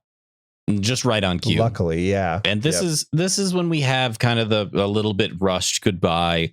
Chi-Chi goes to cry to Goku and says, but if you're gone, who am I going to have left? And Goku says, well, you still have Goten, who, speaking of which, Goten is embarrassed but wants a hug from his dad. And normally these kinds of moments hit me in the heartstrings. This one was just kind of rushed. This one felt it rushed. almost worked for me. I don't think it was terrible. No, it almost worked is a great way to describe it. Yeah. It's just, and I get that the scene is supposed to be rushed because Goku is out of time.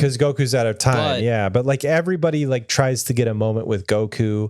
It's nice that Goten and Chi-Chi get a moment. Krillin is like, I miss the old day. Like, he misses bald Krillin basically. Videl has a moment because they're talking about Gohan.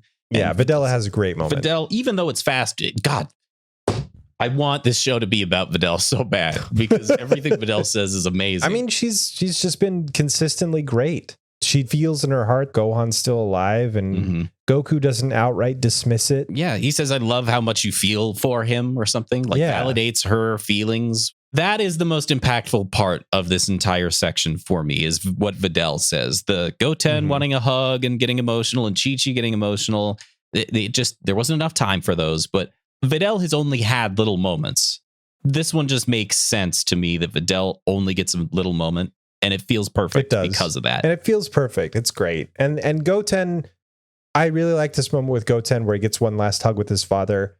Probably just because visually it works, because Goten hops up there and he hugs his dad and he looks so goddamn small. He balls up real tiny. He just balls up, embracing his dad. It's just a little baby Goku. And So did you write down what he says in English? Because the English version and the Japanese version here is very different, and I vastly prefer the Japanese. Surprise, surprise. But no. Okay. I noticed that as the crowd was waving to Goku as he's flying away, the only people that aren't waving are Goten, who's sad, which is very heartfelt, but also 18, who, while behaving in character, also kind of ruins the moment because she's just sitting there.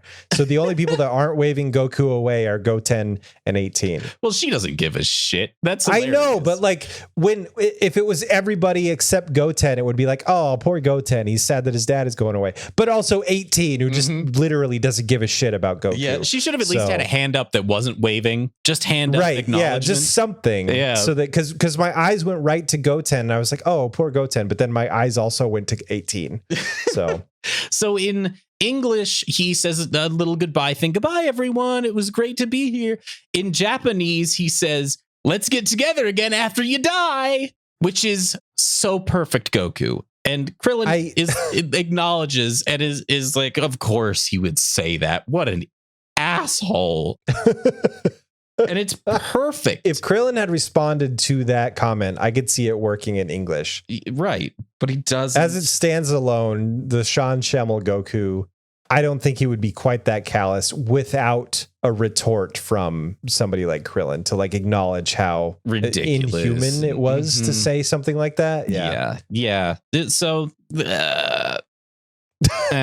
that's it's how I fine. feel about it. Yeah, exactly. It's fine. The Cell Saga goodbye was way better, but this is fine. Like it works. Serviceable. And maybe for me, it's just because we've been so devoid of emotional moments up to this point. Like I'll take anything. I'll take anything that feels, not like a fight. Serious. I've been so thirsty for so long. I'll take any perspiration you can give me. But that's probably the precipitation worst for me. That was probably the worst episode of the bunch. I agree with all the boo stuff. Yeah, I didn't care. It didn't quite land for me, but it was fine. Yeah, like I didn't feel as angry as I have felt in pieces, scattered throughout the last couple episodes, which is great because we still have one more episode to go. So yeah, episode 249. The Japanese title is "Where is Gohan?" Ferocious training in the Kaioshin realm. The American title is Return to Otherworld. My episode title is The Milk of Majin Buu. I feel like I should be disgusted by that, but I actually don't remember what you're talking about yet. We'll get there. It sounds gross. It's a gross sounding sentence, but yeah, we'll get there, man. Yeah. So we start on Goku returning to Otherworld, which normally I would hate because get us off of Goku, let other main characters shine. This one actually works for me because he's coming back and he's kind of like gliding over the beginnings of Snake Way and he's seeing all of these souls. It's like Gridlock, but for souls. He comments that like, oh man, Majin Buu's Reign of Terror. So these are all souls from Earth and it's creating this backlog of people that are dying, and King Yama is just overwhelmed welcoming souls to the other world because Majin Buu is just being so effective in his destruction of the human population. It works perfectly to establish how serious the situation is because we haven't been to Otherworld in a long time. We kind of forgot what it's all about. Yeah, that's where you go when you die. We've experienced Buu blowing up cities. And I'm kind of numb to it at this point because he does it so much. Yeah, it doesn't feel impactful. Well, a couple of reasons because he does it so often, but also because you're viewing it through the lens of this childlike villain that's having like the sense of glee. You don't get the sense of like wanton destruction, of terror, of things like that. So it's hard to imagine the exact toll that's being poured into these craters of cities, but you get a sense of it here through Goku, and it really works. It does. And I forgot how much I loved everything that goes on in Otherworld because he gets to Yema's desk, and for some reason Yema sounds like cuts in line. He does. He cuts in line.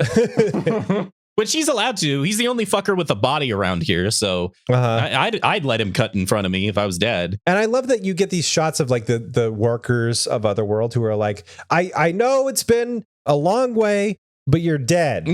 So relax. Like single file, like they're just trying as hard as they can to organize this crowd of dead people. It's great. But yes, Goku arrives at the desk of King Yama. Asks about Gohan, and this is where Goku learns, oh, Gohan's not actually dead. And he has a little celebratory moment, and Yama then it goes on for a while. Goku's is pumped that Gohan is still alive, which I really liked. Yeah. This, like, Videl was right. Yeah, it's great. there's a moment that I'm confused about, which is Yema talks about Dabura showing up to hell.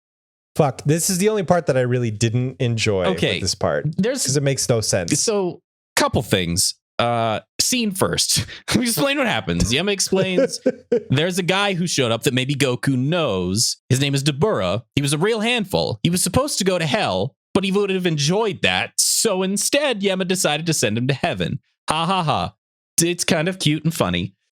But then Goku leaves afterwards. So what I want to talk about here is why didn't Vegeta show up? It's been established in the previous Otherworld Tournament saga, the bad guys exist in hell. So Vegeta would have been a bad guy. How come Goku didn't ask about Vegeta whatsoever? How come that didn't happen at all? Why is Dabura here? Is it because he's a demon and so he's the king of all these people? If he was the king of the demon realm and they're in Otherworld and it's been established that all these people in hell are demons, what is their connection? This is super confusing. How does Dabura even die if he's in the fuck this part because it's too many questions. It's one of those, like, it's funny for the joke, but it introduces too many problems for me. Yeah, I agree. I think they thought it was a joke and it'd be good, but they're going too fast. They didn't realize the ramifications of the entire world. Because I think you're right. Like, I literally didn't even think about Vegeta, but Vegeta should have been brought up here. And because Dabura gets to keep his body for some reason, because we see like scenes of Dabura arriving and he gets to keep his body. It's kind of funny that a villain would go to heaven because that's his punishment, but like everybody in heaven would hate that. So that doesn't work. Frieza, and I don't know that we've seen this yet, but we will. Like, Frieza was in Otherworlds, was handled probably the best that I can think of. Do you remember where like a villain was given a happy afterlife? Oh, that's in Super. Yeah. That's fantastic. So maybe that hasn't happened yet, but that was hilarious. Yeah. To me. So I mean, we've seen Cell and Raccoon and Frieza in their bodies in that filler arc, which I know is not canon, but where Pycon handles all of them. Yeah. And I know that's not canon, but you've made it canon by having Dabura have his physical body here. So doesn't make any sense. And we've also established that the demon realm is not Otherworld. Like, it's not being dead. It's just like another dimension. But that's not explained really at all. And then they have too many problems. Too many problems anyway. And I honestly thought this was going to lead to, and it may still, an arc where Goku fights Dabura, which would be fine. Kind of pointless, but fine. So maybe that's coming up next. I don't know. Otherwise, besides the purpose of a joke, I don't understand. I think it's literally for joke. Again. I'm pretty sure it exists entirely for the joke because Toriyama thought it'd be funny and didn't understand the implications of what he was introducing. Anyway, so my favorite part of this episode, though, is where Goku just like, he's like, okay, bye, King Yema. I'm going to go just be in another world because he's just been here so many times that he has kind of full reign of the place. Yeah, this is where he's lived for 7 years. So yeah, exactly. So he's like, hey, Gohan's still alive. Where is he? And he kind of searches for the energy. He's like, whoa, he's not on Earth. He's actually in the Kai realm, which is here, another world. So I'm going to instant transmission over to Gohan's energy and like see my son again, which is great. I actually really liked that. Same. So he instant transmissions and becomes the second non-Kai entity to set foot on the Kai realm, the Supreme Kai realm, whatever it's called. Yeah, which oh my God, what's his name's incredulity? The big red imp, Kibito. Yeah, again, I'm happy that it's not Supreme Kai because I feel like it's got to be either be one or the other with what the show is throwing at us so far. I'm happy that it's Kibito, but it's still a little grating. I like it. I don't find it grating. I do like Supreme Kai finally getting a role that I enjoy, which is advisor on the side. Like almost master to student, but he's not really necessarily teaching a whole lot. Yeah, it's like a non-comic relief King Kai sort of role. Yeah. So I do like enjoy that. Although he hasn't gotten a lot of time to shine in this season. Not really. Goku asks if he can just hang out. Goku appearing is actually one of my favorite moments when he appears at the Kai realm, because Gohan's just flinging the sword around in training and Goku just appears instant transmission style as Gohan swinging the sword and just slices off some of Goku's hair, like just freaks him out. Just Goku's just steps back.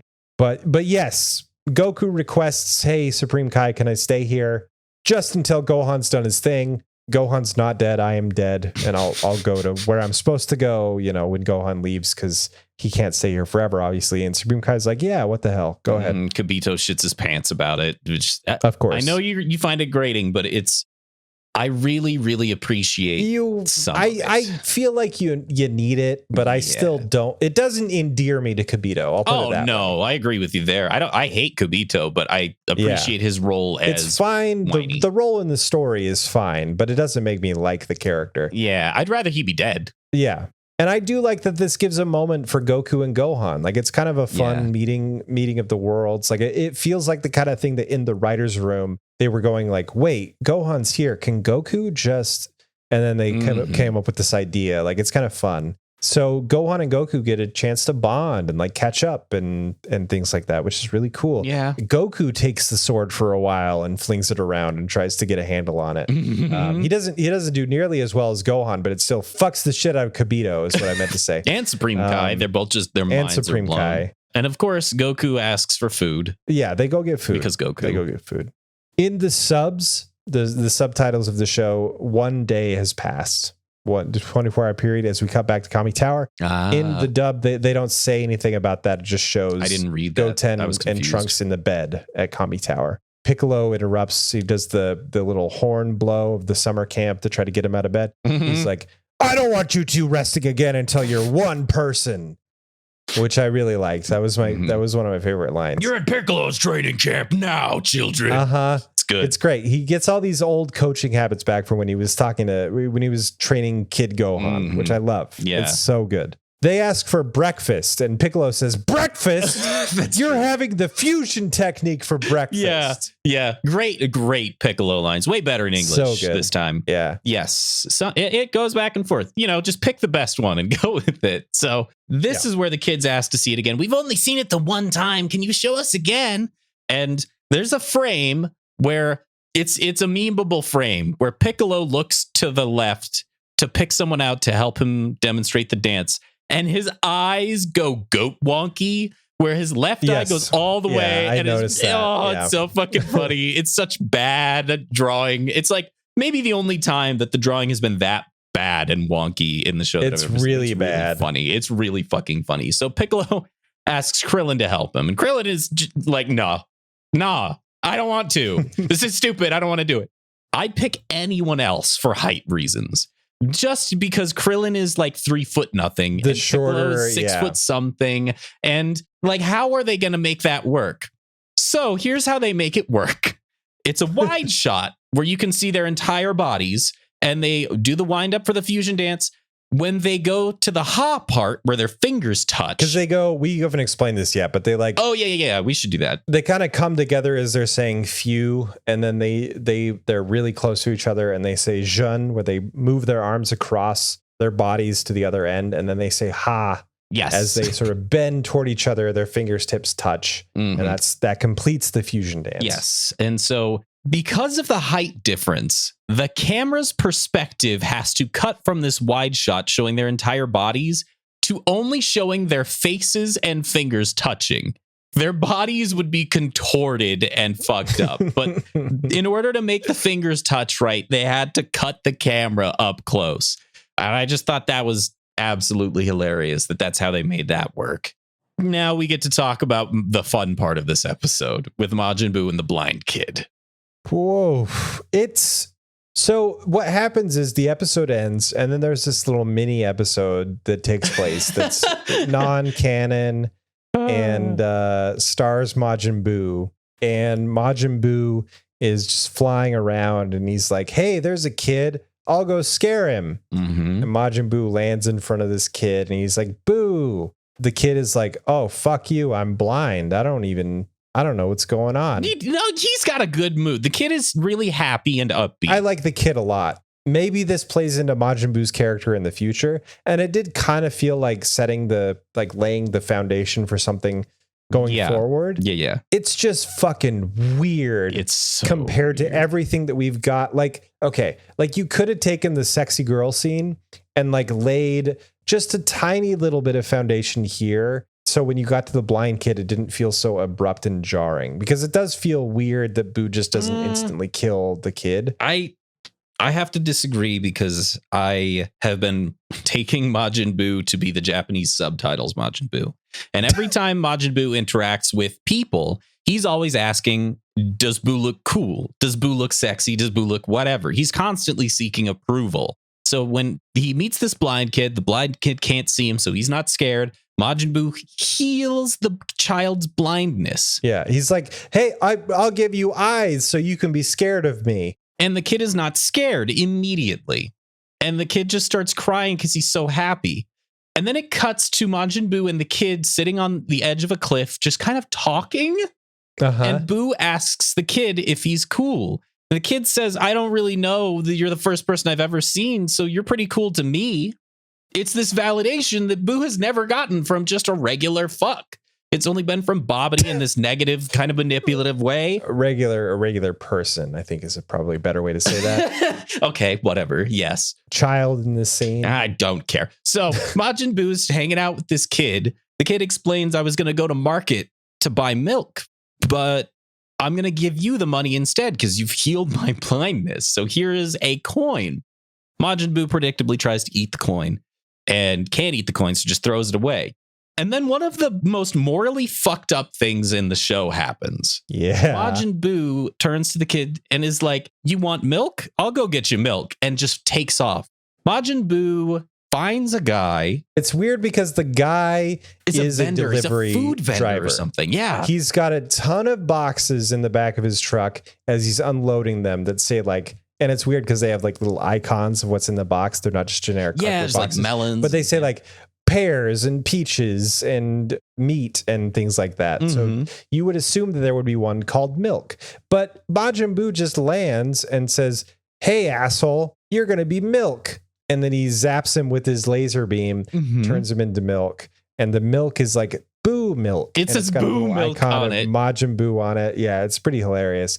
And flies back to the blind kid, the previously blind kid. Post-blind child, yeah. Yeah, the post-blind kid. Yeah. But anyway, flies back, gives the kid the milk. The kid drinks it. He's very happy, even though he just drank a person. And then Boo flies off.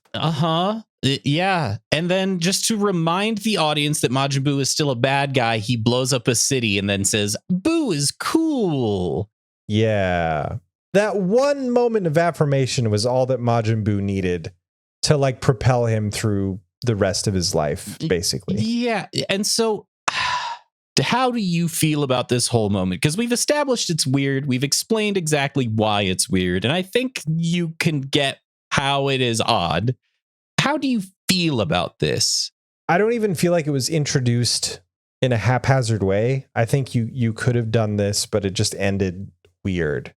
Majin Buu needs to be seen as a character capable of redemption, and it almost did that, but then it did not stick the landing. So it's weird that it interrupted the pace of the story to interject this 3 minutes of randomness for seemingly no point, because it just didn't work at the very final second. Okay. I asked you first because I figured you'd feel that way, because I loved this. I did. I liked it at the time, like as it was happening, but then it ended and he just blew up another city. I understand that you can't change a villain in 10 seconds and that like it takes time, but it's so weird. It's going from 0 to 10 instead of 10, 9, 8, 7, 6. And I feel like it was whiplashy. Because I, at this point, have become numb. The show has taught me to become numb to Majin Buu's violence against cities. It just cuts to him blowing up cities, entire cities, and it means nothing at this point. It does. That, in my brain, has now been established as Majin Buu does bad thing. Like, it really has no weight. It's just Majin Buu being bad guy. So to have even just this tiny moment, it connected for me in a way that Buu has not at all previously. The moment itself did more for the Boo character than Yes. has been done in the past, for sure. And to be fair, it is because it is something instead of nothing. Yes. Where we've had absolutely nothing. Yes. I just need something. And this is not perfect, but it's something. We're getting something more than just cartoon blob kills the planet.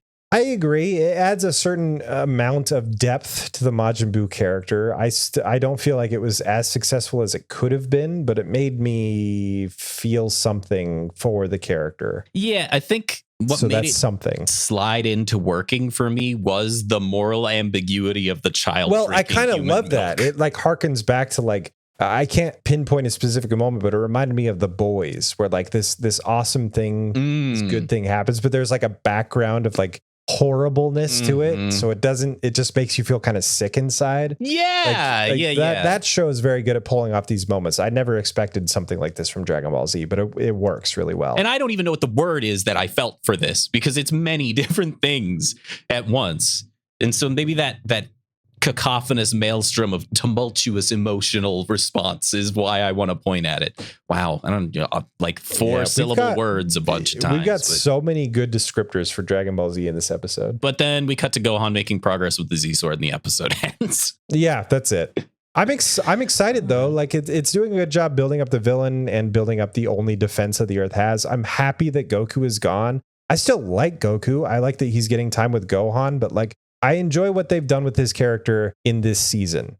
Not necessarily during the World Tournament and all that shit, but like this season. Like as soon as Vegeta died, the Majin Vegeta stuff was over. I love what Goku has been, because he's been more of a side character. He's been more of a coach, more of like I've got to buy time for these people. Still very powerful, whatever, but like not the main focus. And I really appreciate that. Yep. Now he's watching his son grow, trying to help him take up the mantle as the savior of the Earth. Like I really like everything that's happening on the plot level with the show. I think they're treating Goku correctly.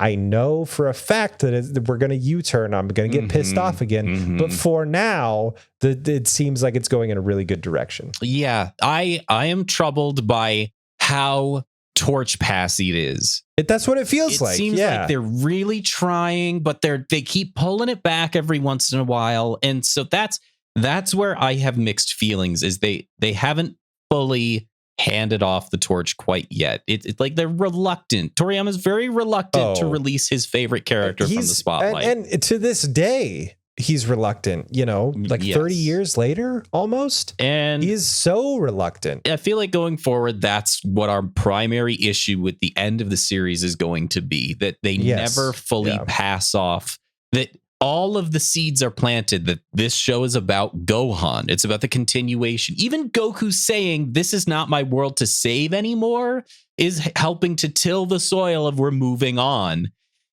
And then we don't. So we'll see how it goes next time on Eric Hates Dragon Ball Z. I was going to interject right there, but you had it. You had it. Thank you all for listening to Eric Hates Dragon Ball Z. You may hate the show, but do love as you're listening. If you want to send us some feedback, feel free to email us at mail@ehdbz.com. You can also reach out to us on Discord, discord.io/EricHatesDBZ. You can also find us on Twitter using the handle @EricHatesDBZ, and send us text messages or voicemails 385-DARE-1-OX. The music for the podcast was by the incredibly hardworking, talented John Good. You can find more of his music on SoundCloud under the name Burn7. And we want to do a shout out to our Patreons, which I'll hand over to John to do because he probably has a list right in front of him. Those wonderful patrons that support Eric Hates Dragon Ball Z and all of our nonsense are... In reverse alphabetical order, we have Vasco Sapinto, Tyler Hyatt, Tinny. I really like that. That's new. I like that one. It's very good. Spencer Feuerstein. Oh, Noe Zoe. Lori. Jeffrey Grimm. Hearst ran out of gas. Gunneat Bawa. Felix Rodriguez. Eric White. Devin. I gotta ramp it down. Sorry. Dan. Shumate. Shumate. Fuck it. Croy Keener, CJ Collins, Artex the Creator, Erwin, and Andrew Winden. Thank you all very much for providing us with your financial support and even just listening at all. Everybody. It goes for everybody. Thanks for spending the time. We sincerely appreciate it. Yeah. Oh, if you want to send any questions specifically for Eric about being involved in the podcast Eric Hates Dragon Ball Z, we're going to be doing another mailbag episode within the next couple episodes of our podcast. So feel free to call us, email us, all that stuff that we just went over as we come into the last season of Dragon Ball Z. It's the end. The end overall. Ooh. What are we going to do with our lives? I don't know. But we'll find out next time. Jesus Christ. Oh, God, I wasn't ready for that. I was trying to come up with a pun and help me out with Z Sword because it's the last letter of the alphabet. Okay. And we're just talking about the end of Dragon Ball Z. And I feel like there's some kind of way we can connect dots there. I just couldn't do it. I don't know if I can do it. I don't know if there's enough common ground to pun that. It doesn't quite work into any puns that I could think of. No. Did they call it Z Sword just because it's Dragon Ball Z? Like, it would have been called anything else, right? They have to. There's no significance to the letter Z, and I don't feel like they ever even expand on the lore of the Z Sword in general, let alone tell us why it's called that. Maybe it's a frustrating MacGuffin. Well, is you know what happens with the Z Sword from Xeno? I can't remember. Oh, really? Okay, then I can't remember. I won't anything. No, maybe you'll feel different about it when the thing happens with it. But okay. My expectations for how things are gonna go in the coming episodes are sky high. Really? They're not high though. You're lying just to make the pun work, right? They're higher than they were the last couple episodes. Really? Yeah. I thought that we both feel like we're standing on the precipice of something that's going to go straight down. Because I'm scared. I'm terrified. I think this roller coaster is going to go up at least a bit more, and that's when it tanks. Like after it comes back up. I'm excited. I think the end of this podcast is going to be amazing. Well, I don't know. Anyway, I think we got our shitty pun, probably. Yeah. That was good. I'm going to stop recording. Okay.